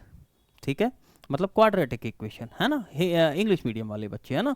ठीक है, क्या कहेंगे इसको, क्वाड्रेटिक इक्वेशन। बच्चे ये जो आपको हम करवा रहे हैं ना ये यूट्यूब पे आपको नहीं मिलने वाला कहीं पर भी, है ना, याद रखिएगा। ये यूट्यूब पे कोई देगा ही नहीं आपको। हम सारी चीज़, सारा कोर्स ही हम फ्री में सेल आउट कर रहे हैं। ठीक है, जितना कंटेंट है ना सब कुछ फ्री में सेल आउट कर रहे हैं। Practice papers, content, important question, ठीक है, इंपॉर्टेंट टॉपिक, सब कुछ टोटल फ्री। ठीक है, इससे ज़्यादा चीज़ें आपको कोई भी नहीं देगा। ठीक है, 40 दिन भरोसे के साथ अगर रहेंगे तो आप देखिएगा 40 दिन में आप कितना क्या पाएंगे हमसे। ठीक है, वो आप हमेशा याद रखेंगे। ठीक है, और सारी महत्वपूर्ण चीज़ें, हर चीज़ जो आपके एग्ज़ाम, क्योंकि आप जो आपकी एग्ज़ाम की दृष्टि से क्या है इंपॉर्टेंट है, क्योंकि हम लोग जो है आपके पेपर को बहुत ही अच्छे से ऑब्जर्व कर रहे हैं, एक एक चीज़ उसमें से निकाल कर आपको प्रदान कर रहे हैं। पिछले हम 1 साल का नहीं, पिछले 3 साल के पेपर को हम साथ में लेकर चल रहे हैं। ठीक है, वहाँ से एक जजमेंट हम लगा रहे हैं। ठीक है, तो आप जो है चैनल के साथ बिल्कुल बने रहिएगा। ठीक है बच्चे, चलिए बढ़ते हैं आगे, समय नहीं गवाते, क्वेश्चन क्योंकि हमको करना है पॉलिनोमियल ऑफ डिग्री n। अब उम्मीद है आप बता देंगे। बोला है कि भाई एक बहुपद है उसकी घात n है, तो मुझे बताओ क्या उसमें एक ही 0 हो सकता है, क्या n 0 होंगी? घात की बात हो रही है, ठीक है। और क्या उसमें कम से कम n शून्यक हैं? क्या n से अधिक शून्यक हैं? एटमोस्ट n 0 हैं। अब जीरो ऑफ ए पॉलिनोमियल मैंने क्या कहा है, ठीक है, जीरो ऑफ पॉलिनोमियल मतलब कि जिसके कारण x का मान क्या हो जाए, शून्य हो जाए, ठीक है। जीरो ऑफ द पॉलिनोमियल क्या है, जिसके कारण x का मान शून्य हो जाए। अब यहाँ पर पूछ रहा है डिग्री, क्या पूछ रहा है, डिग्री, ठीक है। याद रखना बहुपद की जो डिग्री होती है वो क्या है एक्चुअल में। तो अगर मान लो मेरे पास, अगर मान लो पॉलिनोमियल ऑफ डिग्री n, अगर डिग्री n की ये बात कर रहा है मुझसे, क्वेश्चन हमसे बोल रहा है कि मेरे पास एक बहुपद है, ठीक है, उसकी डिग्री n है। तो एक बात आप समझिएगा, है ना, यहाँ पर एक बात हम दोबारा से अपने यहाँ टाइप्स आपको बताए थे उस पर एक पेज और जोड़ते हैं। कहाँ बताए थे, यहाँ देखिए। जब भी आपने द्विघात समीकरण को जब डिकोड किया होगा तो आपको हमेशा क्या है ना, x की कितनी वैल्यू मिली होंगी, 2 वैल्यू मिली होंगी, सही है। अभी अगर हम देखें तो यहाँ अगर मैं x का मान निकालूंगा तो कितना मान निकलेगा, 1 मान निकलेगा। अगर मैं यहाँ पर जीरो ऑफ पॉलिनोमियल, है ना, यहाँ नहीं, यहाँ जब मैंने आपको ये समझाया था, अगर मैं यहाँ से x का मान निकालूंगा तो कितना निकल कर आएगा, x minus 1 equal to 0, x की वैल्यू कितनी आएगी, 1 आएगी, सही है। वही अगर मैं इसको निकालने जाऊंगा तो क्या निकल कर आएगा मेरा answer, x is equal to under root of 4, और अंडर रूट 4 को हम क्या लिखते हैं बेटा, प्लस माइनस 2, या फिर हम इसको लिखते हैं प्लस 2 और क्या, माइनस 2, क्या लिखते हैं, प्लस 2 और माइनस 2। इसका मतलब अगर आप देख पा रहे हो, ठीक है, तो यहाँ पर देखिए इसका अगर हम जीरो ऑफ द पॉलिनोमियल अगर कहेंगे, है ना, अब बहुत महत्वपूर्ण बात को आप समझिएगा, है ना, जो हमको समझाना था आखिरी में, कि इसका मतलब जो हमने कहा था कि सर इसका जो पॉलिनोमियल का जो जीरो है ना वो 2 है, तो एक बात याद रखिएगा, इसका पॉलिनोमियल का जीरो क्या -2 नहीं हो सकता क्या, सर हो सकता है ना, बिल्कुल हो सकता है। तो इसका मतलब जितनी घात है उतने ही क्या रहेंगे बच्चे, उतने ही क्या रहेंगे, जीरो रहेंगे, जितनी घात उतने ही जीरो। मतलब x की पावर अगर 1 है तो मतलब जीरो कितने रहेंगे, 1 रहेंगे। जीरो मतलब शून्य, जिससे वो समीकरण शून्य हो जाए। x की पावर अगर 2 है तो समीकरण में कितने शून्यक होंगे, तो ऑब्वियस सी बात है x की पावर 2 है तो 2 जीरो रहेंगे। x की पावर 3 है तो कितने जीरो रहेंगे, 3 जीरो रहेंगे सर, 3 वैल्यूज आएंगी, ठीक है। वो 3 कोई भी आ सकती हैं, है ना, याद रखिएगा। तो अब हमसे क्वेश्चन ने कहा है अगर आपका पॉलिनोमियल जो है ना वो n डिग्री का है तो बच्चे मुझे एक बात बताओ उसमें कितने जीरो होंगे, तो ऑब्वियस सी बात है एटमोस्ट n जीरो, तो उसमें क्या होंगे, मतलब अधिकतम n शून्यक उसके होंगे। बात खत्म यहीं पर। बात समझ में आई बच्चे, है ना। तो एक आसान सा, मतलब कि अगर हम कहें तो एक आसान सा क्वेश्चन था। अब हम एक बात समझ गए, जितने शून्यक उतनी डिग्री, ये सब मतलब घुमा फिरा के हमको वैसे ही तो कर रहे हैं, ठीक है। चलिए बढ़ते हैं आगे, अगले क्वेश्चन की ओर बढ़ते हैं। अब क्योंकि बहुपद के ही क्वेश्चन हैं, देखिए अब इसमें बोला है पॉलिनोमियल है, इसकी डिग्री क्या है, कि सर इसकी डिग्री ना आपने बताया तो सर हाईएस्ट पावर ही डिग्री होती है, सर ये ही इसकी डिग्री है, कितनी, 5, दिख ही रहा होगा। अब मैं क्या बोल रहा हूँ, अब आपको कोई बड़ा टास्क नहीं पता करने में। बोला है sir which of the following numerical coefficient of P11 और Q11, तो याद रखिएगा निम्नलिखित में से कौन सा P टू द पावर 11 और Q की घात जो है वो भी 11 का संख्यात्मक गुणांक है। आपको पता है गुणांक क्या है, गुणांक A ही होता है ना, याद है अभी बताया था। तो A गुणांक है, तो एक बात बताइए, यहाँ लिखा है P11, यहाँ लिखा है Q11, तो ऑब्वियस सी बात है यहाँ क्या लिखा होगा, 1, तो संख्यात्मक गुणांक क्या हो जाएगा, संख्या वाला गुणांक, ऑब्वियस सी बात है। तो क्या होगा, इसका आंसर 1 होगा। ये 3 नंबर पक्के करा दिए आपके, है ना, कितने नंबर पक्के करा दिए, 3 नंबर पक्के करा दिए। चलिए आगे बढ़ते हैं, ठीक है। बड़े ही आसान तरीके से चीजें मतलब हो सकती हैं, हम कर सकते हैं, है ना।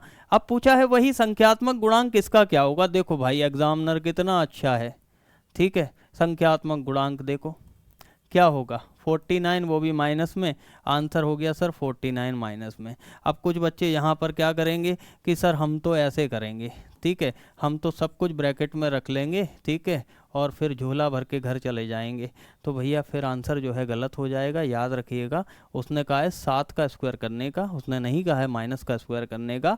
तो जो बोल रहा है उतना करो ना बच्चे, एक्स्ट्रा क्यों लगाना है यार। चीज़ें इतनी आसान है, आपकी आरक्षक बनने की जो प्रक्रिया है बड़ी आसान है, उसको फॉलो करिए, ठीक है। ये एक्स्ट्रा लगाते हो तो गड़बड़ होती है ना बच्चे। Which is not a constant polynomial. Constant polynomial, constant polynomial की अगर बात की थी हमने अभी थोड़ी देर पहले, तो मैंने कहा था एक्स की पावर क्या रहेगी, 0। तो क्या यहाँ एक्स की पावर 0 है? हाँ सर, आप यहाँ 0 लिख दोगे तो ये 1 हो जाएगा, और सर ये 1 हो जाएगा तो इंटू कर देंगे, तो इसका आंसर हमको मिल जाएगा कितना, 11x0, है ना। तो 11x0 हो गया, तो सर ये तो कांस्टेंट ही है ना। सर इसके आगे भी ना हम ऐसा कर सकते हैं, क्या कर सकते हैं, ऐसा कर दें सर, ये जो 9 स्क्वायर है ना, हम 81x0 लिख सकते हैं सर। हाँ लिख सकते हो, ठीक है। तो x की पावर 3 में 0 आ रही, इधर x की पावर सर 1 आ रही है, ये कांस्टेंट बहुपद नहीं है, ठीक है। चीज़ें कितनी आसान हो गई हैं, अब समझ में आ रहा होगा आपको, है ना बच्चे। चलिए अब देखिएगा एक सवाल, है ना, टॉपिक है हमारा कौन सा, रेस, रेस वाले सवाल, ठीक है, जिसमें हम लोग क्या ना, हम लोग थोड़ा सा कहीं ना कहीं आती आती चीज़ों को हम क्या करते हैं, मतलब नज़रअंदाज कर देते हैं। बहुत ही आसान टॉपिक है रेस वाला। यहाँ पर क्वेश्चन हमेशा रहता है, देखिए कि भाई एक 100 मीटर की रेस है, या फिर 1500 मीटर की रेस है, ठीक है, या फिर 2000 या 2 किलोमीटर, है ना, ठीक है। तो उस रेस में क्या होगा, अब उस रेस में देखिएगा भैया, यहाँ पर क्या होगा, यहाँ पर ए रहेगा, बी रहेगा और सी रहेगा, और तीनों एक साथ क्या करेंगे, दौड़ेंगे। अब उसमें बोलता है, ठीक है, इस क्वेश्चन को ही देख लेते हैं हम, और जो बच्चे सॉल्व करते हैं ना वो भी बता देते हैं आपको कि बच्चे सॉल्व कैसे करते हैं। बोला ए ने बी को 10 मीटर से हराया, तो हम क्या देते हैं सर, ये ए ने बी को 10 मीटर से हरा दिया, ठीक है भैया। अब बोला बी ने सर सी को, जो है ना, बी ने क्या किया सर, सी को 20 मीटर से हराया, तो सर जो है ना ये हार गया सी 20 मीटर से। अब क्वेश्चन ने आपसे यहीं पे पूछा ए ने सी को कितने से हराया, बच्चे ने कहा अरे सर 30 इज द आंसर। क्या 30 इज द आंसर? नहीं जी, 30 इज नॉट द आंसर, ठीक है। ये 30 आपके नंबर लेकर जा रहा है, ठीक है। यहीं से हम शुरुआत करेंगे अपने रेस टॉपिक की। उम्मीद है मन में एक जिज्ञासा होगी जानने की कि सर 30 नहीं तो फिर क्या, सही है ना, कि 30 नहीं तो क्या। तो पहले हम इसकी प्रक्रिया को समझेंगे, ठीक है। एक नया पेज लेते हैं, मस्त बिल्कुल एकदम नया ब्लैंक पेज है ना, ठीक है, समझते हैं।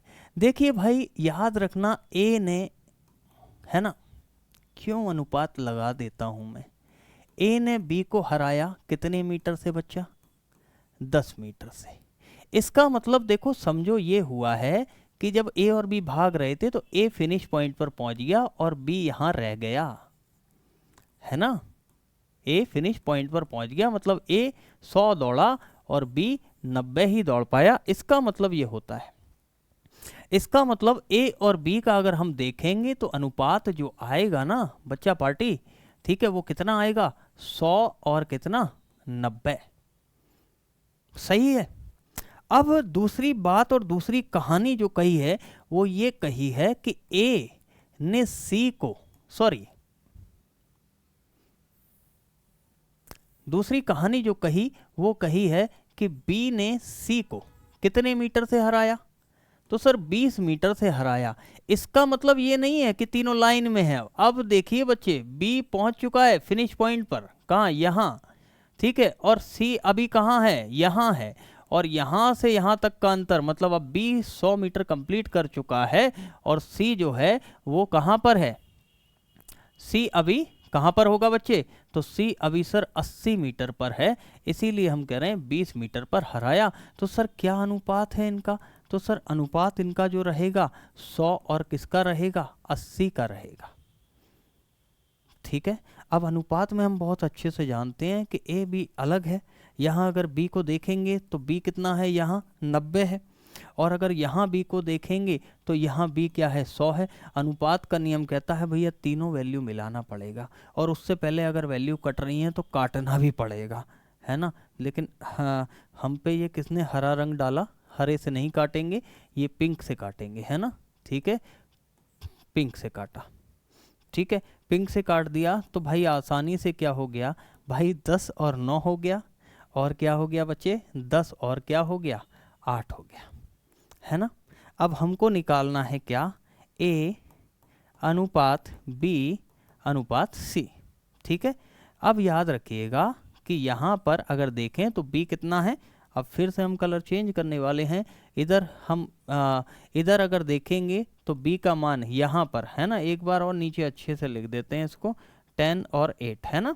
तो यहाँ अगर b का मान देखेंगे तो 10 है और यहाँ b का मान 9 है, तो 9 से इधर गुणा कर दो और 10 से किसको इधर गुणा कर दो।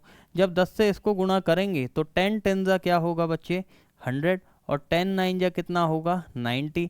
इधर देखेंगे तो 9 10 जा 90 और 9 8 जा कितना हो गया 72। सर एक बात तो है कि b की वैल्यू तो अब हमको कुछ लग रही है कि एक जैसी हो गई है, एक जैसी हो गई है ना, तो तीनों को मिला दो। तो तीनों को जब मिला दिया है ना, तो अब देखिएगा बच्चे, जब तीनों को मिलाया तो एक समीकरण हमारा बना है, एक समीकरण बना जिसको हम यहाँ लिखते हैं कितना 100 90 और कितना 72। बोला ए ने बी को कितने मीटर से हराया था सर 10 मीटर से। तो देखो बच्चे ए ने सी को कितने मीटर से हराया है, तो याद रखिएगा 100 में से 72 गया तो कितना बचा 28 मीटर, कितना 28 मीटर। याद रखिएगा तो इस क्वेश्चन में क्या सही आंसर क्या होगा, हाँ सही आंसर होगा सर 28 मीटर। उम्मीद है बहुत अच्छे से समझे होंगे आप मेरी बात को, सही है। अब कभी कभी याद रखिएगा कभी कभी एक बात याद रखिएगा कि बहुत सारे बच्चों के मन में एक सवाल आता है कि सर आपने इसको तो चलो ठीक है यहाँ तक काट दिया था, है ना, ये तो और जो है इधर वाली वैल्यू शायद एक बार देखते हैं पीछे 10 इंटू 8 आई थी सर, ये जो आई थी ना सर 10 और 8 आई थी, आपने कहा काट सकते हैं तो काटा क्यों नहीं, 2 5 जा 10 2 4 जा 8 क्यों नहीं किया, है ना। ठीक है बिल्कुल, देखिए कुल मिलाकर बात इतनी सी है, समझिएगा। अगर मैं ये भी करता तो अभी मुझे यही करना होता 5, और इधर मैं क्या करता, इधर करता 9 से, ठीक है, ये हो जाता मेरा 50, ठीक है, ये हो जाता मेरा 45, फिर यहाँ पर भी मेरा हो जाता 45 और ये हो जाता मेरा 36। लेकिन अब समस्या यहाँ आ जाती, इनको तो मैं लिख देता चलो 50 और इसको लिख देता 45, ठीक है, और फिर इसको लिख देता 36, ठीक है। लेकिन अब आपको एक स्टेप और करना पड़ेगा, इसके हिसाब से रेस जो दिख रही है वो कितने मीटर की दिख रही है, 50 मीटर की दिख रही है, याद रखिएगा, ठीक है। तो इसको फिर 100 बनाने के लिए आप किसी वैल्यू से इंटू करना, तो फिर सब में ही इंटू करते चले जाना।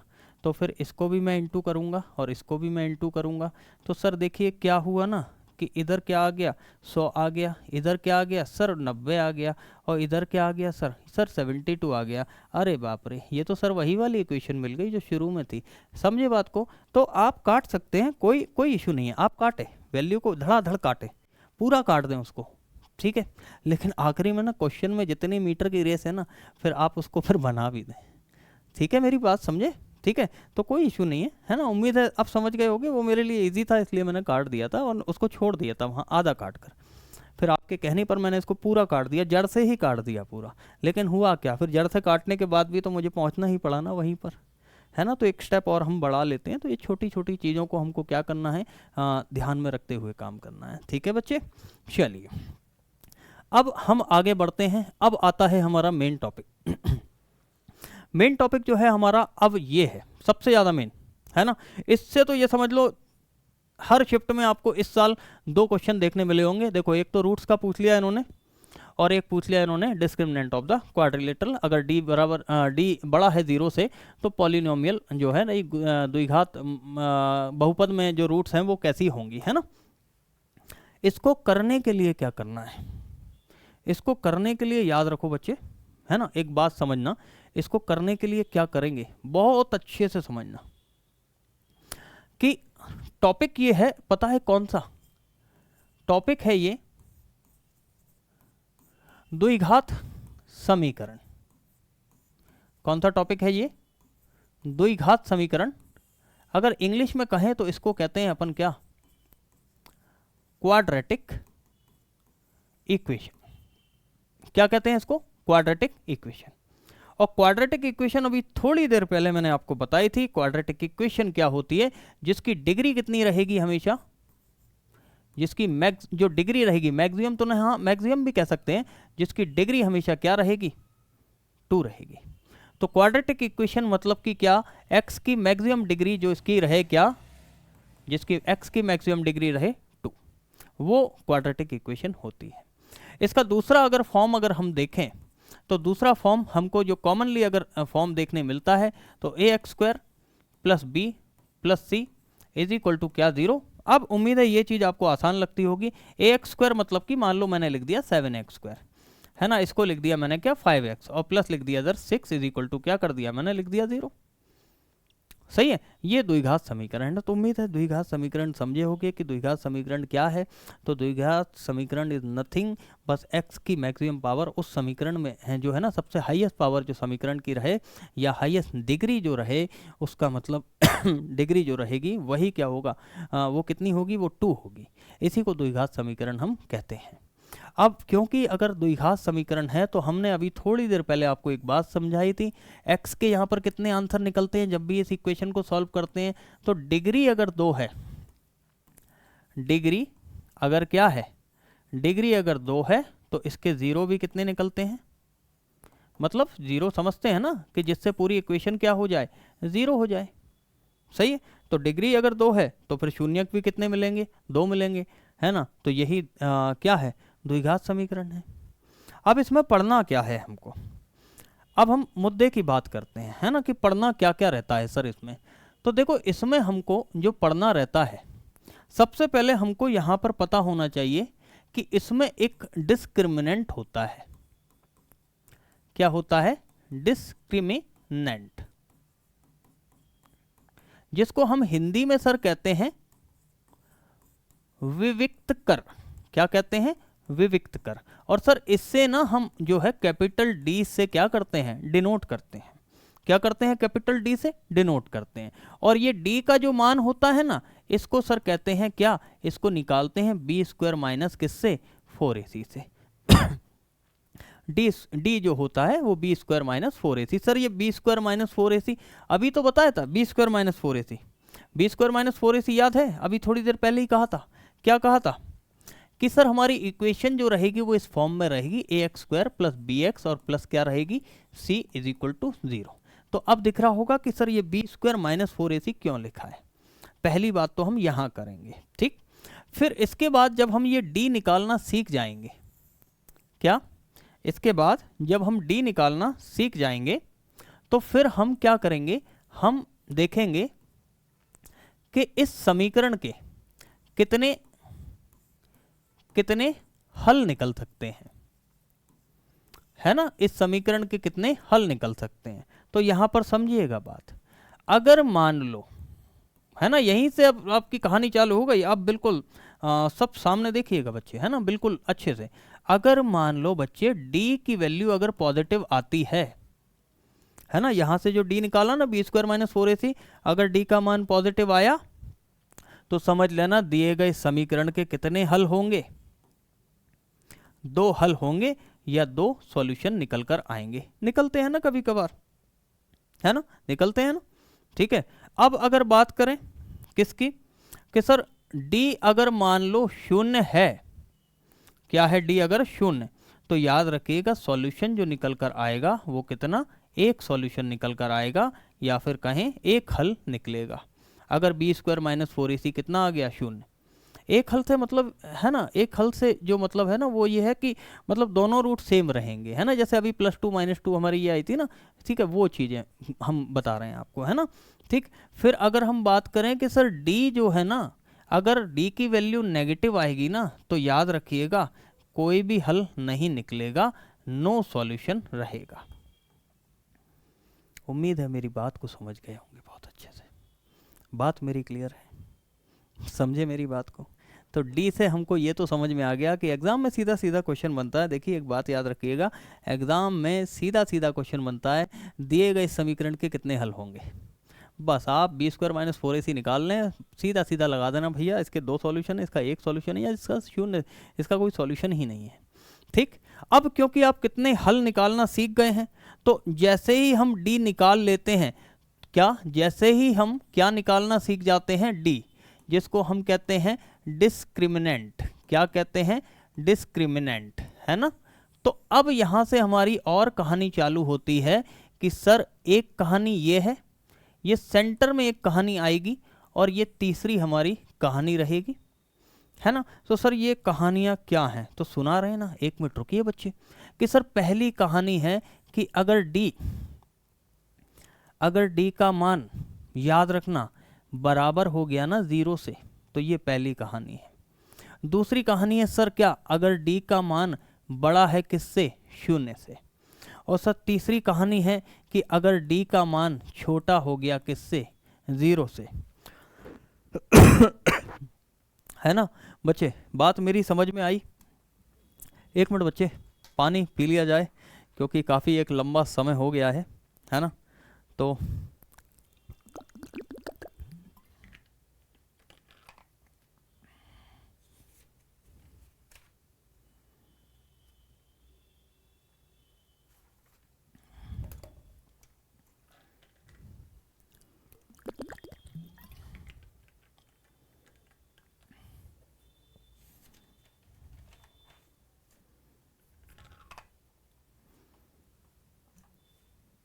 चलिए, तो आप देखिएगा, हालत टाइट हो गई यार, हाँ ठीक है। 3 कंडीशन यहाँ बन रही हैं किसकी? डिस्क्रिमिनेंट की। डिस्क्रिमिनेंट की 3 कंडीशन क्या बन रही हैं कि d बराबर 0 है, d बड़ा है 0 से, और d क्या है? छोटा है 0 से। याद रखिएगा, अगर d 0 है, अगर बराबर है d अगर 0 के बराबर है, तो जो आपने आंसर निकालते हैं ना आप लोग, x का मान जो निकालते हैं कि सर x की वैल्यू हमारी 1 आई है और x की वैल्यू हमारी 1 और 2 आई है, तो वो ये कह रहा है कि x जो रहेगा, जो d इजिकल टू 0 है, तो ये जो रूट से निकाले हैं, है ना, हम यहाँ पर जो करने वाले हैं ना, यहाँ पर नेचर ऑफ रूट्स निकाल रहे हैं हम, कि जो आप आंसर निकालते हो, ठीक है, वो आंसर जो रहते हैं नेचर ऑफ रूट्स, वो नेचर ऑफ रूट्स मतलब कि इन मूलों का नेचर क्या है, ये मूल जो निकले हैं, जैसे अब ये 1 और 2 निकला है, तो ये क्या क्या है? तो देखो बच्चे, ये रियल नंबर दिख रहे हैं ना, है ना, ये रियल मतलब वास्तविक संख्याएं हैं, वास्तविक संख्याएं हैं, ठीक है, बराबर नहीं हैं, और ये ठीक है, और कैसी संख्याएं हैं? रैशनल हैं, मतलब कि परिमेय संख्या है ना। तो देखिएगा इधर, मेरी बात को समझिएगा, d इज इक्वल टू 0, इसका मतलब क्या हुआ कि यहाँ पर जो रूट्स निकलेंगे आपके, वो कैसे रहेंगे? वो रियल रहेंगे, या फिर हम कहेंगे क्या है? वास्तविक रहेंगे। क्या रहेंगे? रियल या वास्तविक। दूसरा अगर हम बात करें तो ये क्या रहेंगे? ये सर रैशनल रहेंगे। रैशनल रहेंगे मतलब इनका नेचर, मतलब ये परिमेय रहेंगी, ठीक है। और तीसरी अगर हम बात करें सर, और क्या रहेगा? तो सर रियल रहेगा, रैशनल रहेगा, और जो रूट्स रहेंगे वो कैसे रहेंगे? वो इक्वल रहेंगे, मतलब वो सर क्या रहेंगे? वो रूट्स जो है वो बराबर रहेंगे, ठीक है बच्चे। अब देखिएगा d ग्रेटर देन 0, तो d ग्रेटर देन 0, यहाँ पर एक बात याद रखिएगा बच्चा कि d ग्रेटर देन 0 जो होता है, इसके जो है 2 कंडीशन बनती हैं कि d अगर 0 से बड़ा है, और जो d है वो या तो क्या होगा? परफेक्ट स्क्वायर होगा। एक कंडीशन क्या बनेगी? परफेक्ट स्क्वायर, मतलब कि क्या? पूर्ण वर्ग। और एक क्या है? एक पूर्ण वर्ग नहीं होगा। परफेक्ट स्क्वायर एक क्या? पूर्ण वर्ग क्या नहीं होगा। तो अगर पूर्ण वर्ग है और पूर्ण वर्ग नहीं है, तो याद रखिएगा, अब समझना बात को, कि यदि पूर्ण वर्ग है तो जो रूट्स रहेंगी आपकी रहेंगी तो वास्तविक ही, मतलब रियल रहेंगी, और साथ में क्या रहेंगी? साथ में रैशनल रहेंगी, मतलब क्या रहेंगी? परिमेय रहेंगी। बस याद रखना, क्या? रूट्स जो आएंगी वो बराबर नहीं आएंगी अगर पूर्ण वर्ग है तो, ठीक है। रैशनल का मतलब पता ही है, अभी थोड़ी देर पहले बताया था, परिमेय। और पूर्ण वर्ग अगर नहीं है तो रियल तो रहना ही है, मतलब वास्तविक तो रहेंगी, साथ में यहाँ पर रैशनल ना होकर ये क्या हो जाएंगी? इर्रेशनल हो जाएंगी। क्या हो जाएंगी बच्चे, इरेशनल हो जाएंगी। और ये जो रहेंगी ये भी क्या रहेंगी, ये भी नॉट इक्वल रहेंगी। जो रूट्स आपकी निकलेंगी ना, जो नेचर ऑफ रूट्स निकलेगा, मतलब ये जो नेचर ऑफ रूट्स क्या दिख रहा है, बराबर नहीं है, रियल है। अब इसी में मैं अगर लिख दूं, मान लो मैंने लिख दिया 1/2, ठीक है, और निकला मैंने कितना, और कितना लिख दिया 3/2। तो देखो इनका नेचर क्या दिख रहा है, देखो इनका नेचर, ये देखो रियल दिख रही हैं सर, ये रैशनल भी दिख रही हैं, ठीक है, मतलब परी में दिख रही हैं। और सर ये ना इक्वल नहीं है, लेकिन सर ये क्या नहीं है सर, ये इक्वल नहीं है सर, नॉट इक्वल है। इसका मतलब क्या हुआ, ये कहीं ना कहीं हमारी वो चीज़ें होंगी जो सेकंड कंडीशन की फर्स्ट वाली कंडीशन होगी, है ना, d ग्रेटर देन 0। लास्ट बात करें, अगर d अगर आपका क्या हो गया है, 0 से कम है, इसका मतलब भाई साहब क्या है, d हमारा नेगेटिव है। इसका मतलब हमारा d जो है ना बच्चे क्या है, वो नेगेटिव है। याद रखिएगा ऐसे केस में हमारी जो वैल्यू रहेगी, जो d का मान रहेगा, ठीक है, d का मान कह रहा हूँ, सॉरी, जो रूट्स रहेंगी वो हमारी कैसी रहेंगी बच्चे, वो हमारी काल्पनिक रहेंगी। और काल्पनिक अगर रहेंगी तो मैंने नंबर सिस्टम में बहुत अच्छे से पढ़ाया है कि आप उसका आंसर निकाल ही नहीं पाओगे। बाद में सिर्फ एक वैल्यू आती है, आई निकल कर आती है, वैल्यू आई जुड़ जाता है है ना, कॉम्प्लेक्स भी आप कह सकते हैं, ठीक है। उम्मीद है जो हम द्विघात समीकरण में सीखना चाह रहे थे, हमने एक पार्ट अपना पूरा किया। हमने जो डिस्क्रिमिनेंट अगर मैं अब डिस्क्राइब कर दूं, तो डिस्क्रिमिनेंट से हमको सिर्फ एक ही चीज़ सीखना था, डी से हमको क्या मिला सर, डी से हमको ना एक तो मिल गया कितने हल, कितने हल, ये हमको डी से मिला, क्या मिला, डी से हमको जो मिला कितने हल। और सर डी से हमको मिला क्या, मूलों की प्रकृति, क्या मिली हमको, मूलों की प्रकृति। बस ये हमारा जो है ना, बस यही तो चाहिए था हमको, मूलों की प्रकृति पता पड़ जाए, समझे बात को। ये डी से हमको मिलने वाली जो सुविधा है वो है, ये हमको सीखना था। अब हमको इस चैप्टर में और क्या सीखना है, तो इस चैप्टर में अब हमको समझना है कि सर ये मूल क्या है, कि सर आपने मूलों की प्रकृति भी बता दी, आपने जो है कितने मूल होंगे, कितने रूट्स होंगे, है ना, कितने रूट्स होंगे, ठीक है। लेकिन सर ये है क्या, इसको निकालें कैसे, तो सपोज मान लो कैसे निकालते हैं समझना, है ना। मैं आपको रूट से निकालने के कुछ तरीके बता रहा हूँ, सबसे आसान जो लगे आप करिएगा। और आपको और भी सीखना है इसको, तो आप कमेंट करके हमको बता दीजिएगा कि सर इस पर और क्वेश्चन लाइए रूट्स पर, तो हम और क्वेश्चन लेकर आएंगे, ठीक है बच्चे, है ना।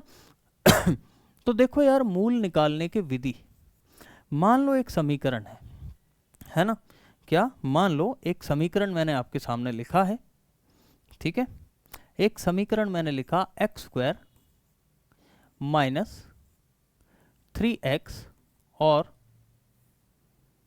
-3x और माइनस का 5 इज इक्वल टू 0, ठीक है ना। 5x होगा क्या, 5 नहीं, यहाँ पर हम इसको चेंज करते हैं थोड़ा सा, ठीक है, इसको हम, क्योंकि अब देखिए क्वेश्चन बना कर दे रहा हूँ ना, तो वैल्यू सेट करना पड़ेगा फिर, है ना, ठीक है, हाँ ठीक है, अब ठीक है। तो या तो मैं यहाँ से मैं डायरेक्टली मैं निकाल लूँ, अब समझना, मूल निकालने की पहली विधि बता रहा हूँ, सबसे आसान विधि। यहाँ बस एक चीज़ देख लो, इसके 10 के फैक्टर क्या होते हैं, तो 10 के फैक्टर होते हैं +-1, 10 के फैक्टर होते हैं +-2, 10 के फैक्टर होते हैं +-5 और 10 के फैक्टर होते हैं क्या, +-10, ठीक। अब देखिएगा इस +-1 को हम लिख सकते हैं +1 और क्या, -1। ओहो, ये क्या लिख दिया, ये है +1, इसको हम लिख सकते हैं क्या, +1 -1 +2 -2 +5 -5 +10 और -10। अब सिंपल सी बात है, इनमें से कोई दो संख्या उठा लो आप, इनमें से कोई भी दो संख्या उठा लो कि जिनको हम, समझना बात को, इनमें से कोई भी दो संख्या उठाओ जिनको हम जब प्लस करें या माइनस करें तो आंसर आना चाहिए कितना, -3। ठीक, और जब हम इनको ही, उन्हीं दो संख्याओं को जब हम आपस में गुणा करें तो आंसर आना चाहिए कितना, -10। ये पहला तरीका और सबसे आसान तरीका है। तो सर इसमें जो है ना सर, हम ऐसा कर लेते हैं कि -5 ले लेते हैं और +2 ले लेते हैं। तो सर आपने कहा था कि प्लस माइनस करने पर हमको मिलना चाहिए क्या, -3। तो सर जैसे ही हम इनको प्लस माइनस कर रहे हैं तो हमको मिल रहा है -3। और सर आपने कहा था कि सर मल्टीप्लाई करने पर हमको मिलना चाहिए कितना, -10। तो -5 × 2 जैसे ही हम करते हैं तो हमको मिलता है -10। तो सर हमारी जो वैल्यूज़ आ गई हैं ना, वो आ गई हैं सर क्या, -5 और कितनी, 2।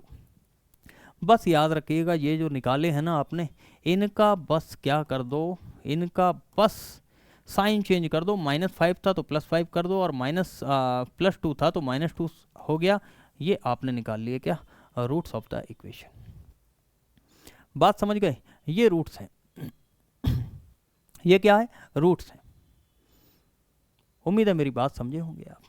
ठीक है, अब सर इसका डी निकालना और सिखा ही दो ना आप, जब इतना सिखा रहे हो तो डी भी सिखा दो। तो डी देखो क्या है, क्या बोला था, b² - 4ac। तो b² मतलब कि क्या है 9, और 4ac मतलब कि क्या हो जाएगा, ये हमारा हो जाएगा 40। ठीक है, 4 है ना, ए कुछ नहीं है, और इधर 10 है, तो 10 b² - 4ac, 4ac मतलब कि हो गया सर 49। और सर आपने कहा था d = 49 अगर परफेक्ट स्क्वायर होता है। तो परफेक्ट स्क्वायर में एक बात याद रखिएगा, क्या होता है, रियल, अभी प्रॉपर्टी बताई थी परफेक्ट स्क्वायर की। परफेक्ट स्क्वायर की प्रॉपर्टी क्या बताई थी, अगर d का मान बड़ा है, 0 से बड़ा है, परफेक्ट स्क्वायर है, वास्तविक है, तो क्या नॉट इक्वल रहती हैं। तो देखो हमारी भी रूट्स क्या है, 5 और वो आई ना, तो नॉट इक्वल ही तो हैं बच्चे। ठीक है तो अब यहाँ पर अगर हम बात करें, ठीक है, अब यहाँ पर हम अगर बात करें तो हम यहाँ अपनी बात को छोटा रूप में बताएं। मूल निकालने का जो और तरीका है, ठीक है, वो क्या है समझिएगा। वो तरीका है सर, आप अल्फ़ा बीटा वाला फॉर्मूला लगा दीजिए, जिसमें हम कहते हैं -b ± √b² - 4ac अपॉन में 2। तो सर इसमें जो एक रूट होती है आपकी होती है अल्फ़ा, और जब अल्फ़ा निकालें तो आप b के साथ प्लस लगा दें और इधर लिख देना b² - 4ac अपॉन में कितना, 2a। और सर आप जब बीटा जो आप निकालें तो बीटा में आप करना -b - b² - 4ac अपॉन में, पूरा अपॉन है याद रखिएगा, है ना, तो 2a। तो ये अल्फ़ा एक रूट हो जाएगी और बीटा आपकी एक रूट हो जाएगी। ये दूसरा तरीका है, इससे आप कर सकते हैं।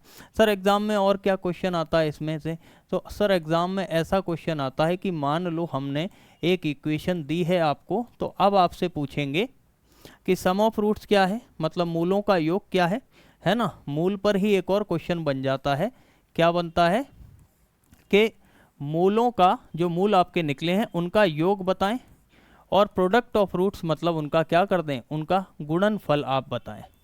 तो मूलों का योग मतलब कि याद रखिएगा इंग्लिश मीडियम बच्चे, सम ऑफ रूट्स, और यहाँ पर क्या पूछा है, प्रोडक्ट ऑफ रूट्स। अगर देखेंगे आप तो बहुत ही छोटी सी चीज़ है, योग देखिएगा क्या होगा। तो जो आप मूल निकाल रहे हैं, या तो आप मूल निकाल कर अल्फ़ा प्लस बीटा कर देना, कोई इशू नहीं है, और नहीं तो आप क्या करना, समीकरण में देख लेना कि b की वैल्यू कितनी है और c की वैल्यू कितनी है। तो मूलों का योग जो होता है उसको अपन ऐसे भी लिखते हैं कि -b/a। तो -b मतलब -3/3 मतलब 1 हो जाएगा, ये इसका मूलों का योग है। वहीं अगर गुणनफल में अगर देखेंगे अपन कैसे निकलता है, तो अल्फ़ा × बीटा कर दीजिए आप, या फिर आप निकाल दीजिए क्या, c/a। तो c/a की बात करें तो 6/3 मतलब इसका गुणनफल कितना होगा, तो 6/3 हो जाएगा। 6/3 मतलब कि 2, और जब इन दोनों को भी मल्टीप्लाई करेंगे तो अभी आंसर कितना आएगा बच्चे, 2। तो इस तरह से हम मूलों पर जो है ना ऑपरेशन परफॉर्म कर सकते हैं। बात यहाँ तक उम्मीद है मेरी आपको क्या है समझ में आ गई होगी। ठीक है, अब कुछ चीज़ें बची हैं क्या, तो हाँ एक बात और सिखाना है आपको, याद रखिएगा जब भी द्विघात समीकरण की अगर बात करते हैं तो इसमें याद रखना एक बात ये आती है कि जब आप 3x² + 6x की अगर बात करते हैं और 9, तो ये तो आपको दे दिए ना, समीकरण आपको बना दिया है। ठीक है, तो यहाँ पर तो कोई दिक्कत नहीं है, लेकिन कभी कभी क्वेश्चन ऐसा आ जाता है कि मूल दिए हैं आपको कितने, मान लो मूल दिया है 2 और 3। अब इससे आपको क्या करना है, समीकरण बनाना है। क्या करना है, इससे आपको समीकरण बनाना है। तो बस कुछ नहीं करना बच्चे, जो मूल दिया है ना उसको बस माइनस में लिख दिया करो, x माइनस 2 और ये कितना हो जाएगा x माइनस 3। ठीक है, तो मूल कितना हो जाएगा x square minus 2x minus कितना एक्स स्क्वायर माइनस 3x, और इधर माइनस क्या हो जाएगा 2x, और उधर कितना हो जाएगा 6 हो जाएगा। ठीक है, x से x करा, x से हाँ ओके ठीक। अब यहाँ पर अगर देखेंगे तो माइनस माइनस प्लस हो जाएगा, साइन माइनस का रहेगा, और आपका समीकरण जो है बन के क्या है, तैयार है। तो इस तरह से आप क्या कर सकते हैं, आप समीकरण बना सकते हैं, मूल से समीकरण भी बना सकते हैं और समीकरण से आप मूल निकाल सकते हैं। बात यहाँ तक उम्मीद है समझ में आ गई होगी।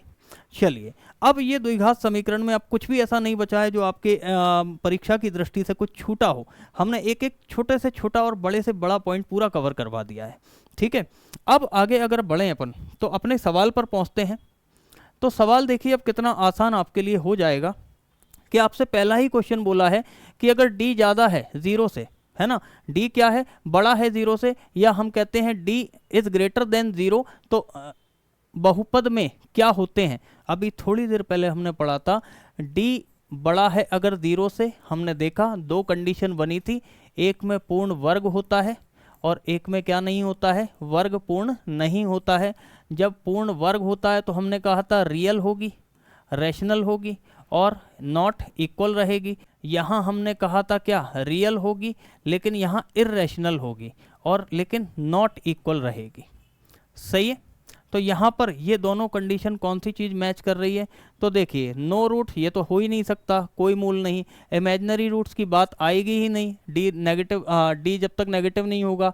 2 वास्तविक और असमान मूल, तो हाँ 2 और यहाँ पर क्या है, पहला वाला 2 वास्तविक और समान, तो क्या 2 वास्तविक और समान है, नहीं, तो बचा कौन सा, 2 वास्तविक और असमान जो हैं वो हमारे क्या हो जाएगा, इसका आंसर हो जाएगा। ठीक है, अगले क्वेश्चन की ओर बढ़ते हैं। तो अगला क्वेश्चन आपसे कहा गया है, अब देखिएगा कितनी आसानी से आपसे सॉल्व हो रहे होंगे, है ना। एग्जाम में जो कंफ्यूज हो जाते हैं ना, बोला है भैया इनके रूट्स निकालो, अभी थोड़ी देर पहले ही रूट्स निकालना सिखाया आपको। तो यहाँ पर हमको दिया गया है कितना, माइनस का यहाँ पर एक 22 दे रखा है और यहाँ पर एक वैल्यू हमको दे रखी है क्या, प्लस में 9। अब एक बात समझिएगा, थोड़ी देर पहले आपको बताया था मल्टीप्लाई क्या, प्लस या माइनस, पहले प्लस या माइनस कर लेते हैं ना, प्लस या माइनस करने पर कितना आना चाहिए, 9। और मैंने थोड़ी देर पहले एक और चीज़ बताई थी, मल्टीप्लाई करने पर कितना आना चाहिए, तो सर माइनस का 22 आना चाहिए। ठीक है, अब एक बात और याद रखना, ये जो माइनस का 22 जो आया है वो इस कारण से आया है क्योंकि यहाँ पर जब मल्टीप्लाई करते हैं तो हम a और c को इंटू करके वैल्यू लाते हैं। तो क्योंकि यहाँ पर a हमारी क्या है, 1 है और c कितना है, माइनस का 22 है, इसीलिए क्या आएगा आंसर 22। मान लो यहाँ 2 होता तो फिर हम मल्टीप्लाई करने पर फिर कितना लेकर आते, फिर माइनस का हम क्या लेकर आते, 44 लेकर आते। ठीक, अब सीधी सीधी बात है एक कि माइनस जो 22 हमको दिया है इसके फैक्टर कौन होते हैं, तो इसके फैक्टर 1, 2 और 11 होते हैं, मतलब कि क्या, प्लस में भी और क्या, माइनस में भी। ठीक है, अब आप लोगों ने मन में ही इसको सॉल्व कर दिया होगा अभी। ठीक है, ज़्यादा टाइम भी नहीं लगा होगा। हमको बीच की वैल्यू क्या चाहिए, +9 चाहिए। हमको पता है +9 सिर्फ एक ही कंडीशन में आ सकती है, जब हम 11 को क्या लें, प्लस में, और -2 को नेगेटिव में, और 11 दूनी 22 भी हो जाएगा। और मैंने फिर कहा था जैसे ये निकल जाएं तो इनकी साइन चेंज कर दो, तो यहाँ पर -11 आ जाएगा और यहाँ पर प्लस का 2 आ जाएगा। इस तरह से आप रूट निकाल सकते हैं। कहीं ऑप्शन दिख रहा है ऐसा, हाँ सर ऑप्शन दिख रहा है सर, बी ऑप्शन है इसका, और सर बी ऑप्शन ही क्या है, करेक्ट आंसर है। ठीक है, सॉरी बी नहीं है ना, बी में तो जो है प्लस का 11 है, आंसर है -11 वाला। ठीक है, वो ऑप्शन थोड़ा सा ऊपर नीचे हो रहे हैं, है ना, तो -11 और +2 इज द क्या है, करेक्ट आंसर। बात मेरी क्लियर है यहाँ तक। चलिए अगले क्वेश्चन की ओर बढ़ते हैं। क्वेश्चन ही खत्म हो गए। चलिए, अब उम्मीद है, देखिए बच्चे यहाँ पर एक बात समझिएगा, अगर हम देखें आज शुरू से अगर बात करें, शुरू का अगर क्वेश्चन हम देखें तो शुरुआत में हमने जो सेशन आज का शुरू किया था वो हमारा किया था किससे, बहुभुज से। हमने बहुभुज का एक क्वेश्चन लिया जो आपकी पिछली परीक्षा में आया। उसका हमने पूरा टॉपिक आपको क्लियर किया, उसके बाद हमने क्वेश्चन समझाया। उसके बाद फिर बहुपद पर आए, हमने टॉपिक पहले क्वेश्चन दिखाया, फिर आपको टॉपिक समझाया और फिर उसके बाद क्वेश्चन लगवाया। सेकंड्स में आपका आंसर आ गया होगा। तीसरा हमने रेस का टॉपिक आपको सिखाया, रेस का टॉपिक भी आपसे अच्छे से आपने समझा और आपसे क्वेश्चन उसके अब बन जाएंगे। लास्ट जो था द्विघात समीकरण, जो सबसे ज़्यादा टफ पार्ट माना जाता है ना, काफ़ी बच्चों को बहुत ही ज़्यादा टफ लगता है। तो ये पार्ट भी जो है आपको हमने बड़ी आसानी से जो है समझाया और इसके क्वेश्चन आपको सॉल्व करने में 5 सेकंड या 10 सेकंड लगे होंगे। उम्मीद है हमारा सेशन आज का आपको बहुत अच्छा लगा होगा। अगर आपको लगता है कि कोई मैथ्स में ऐसा टॉपिक है जो आपका बहुत वीक है, तो आप हमें कमेंट करके बता सकते हैं, हम उस पर एक वीडियो लेकर आ सकते हैं। आपको लगता है कि पूरे कांस्टेबल परीक्षा में जो भी सिलेबस है आपका, मैथ्स है, रीजनिंग है, साइंस है, जीके है, आपको किसी भी टॉपिक पर आपको लगता है, हम तो हमारी तरफ से कंटेंट देंगे ही, आपको लगता है कि सर ये वाले टॉपिक पर आप एक वीडियो बनाइए, हम वो टॉपिक भी आपको प्रेजेंट करेंगे, ठीक है। इसके अलावा आपसे हमारी एक ही जो निवेदन रहेगा, चैनल को आप सब्सक्राइब कर लीजिएगा और लास्ट तक 40 डेज हमारे साथ में बने रहिएगा। और जितना भी हमारी तरफ से अपडेट आ रहा है, ठीक है, उस पर एक बार ज़रूर गौर करिएगा। बहुत सारी टफ चीज़ें हैं जो हम आपको आसान वे में प्रेजेंट करेंगे, ठीक है। आज का सफ़र हमारा यहीं तक था। आप सभी का बहुत बहुत धन्यवाद।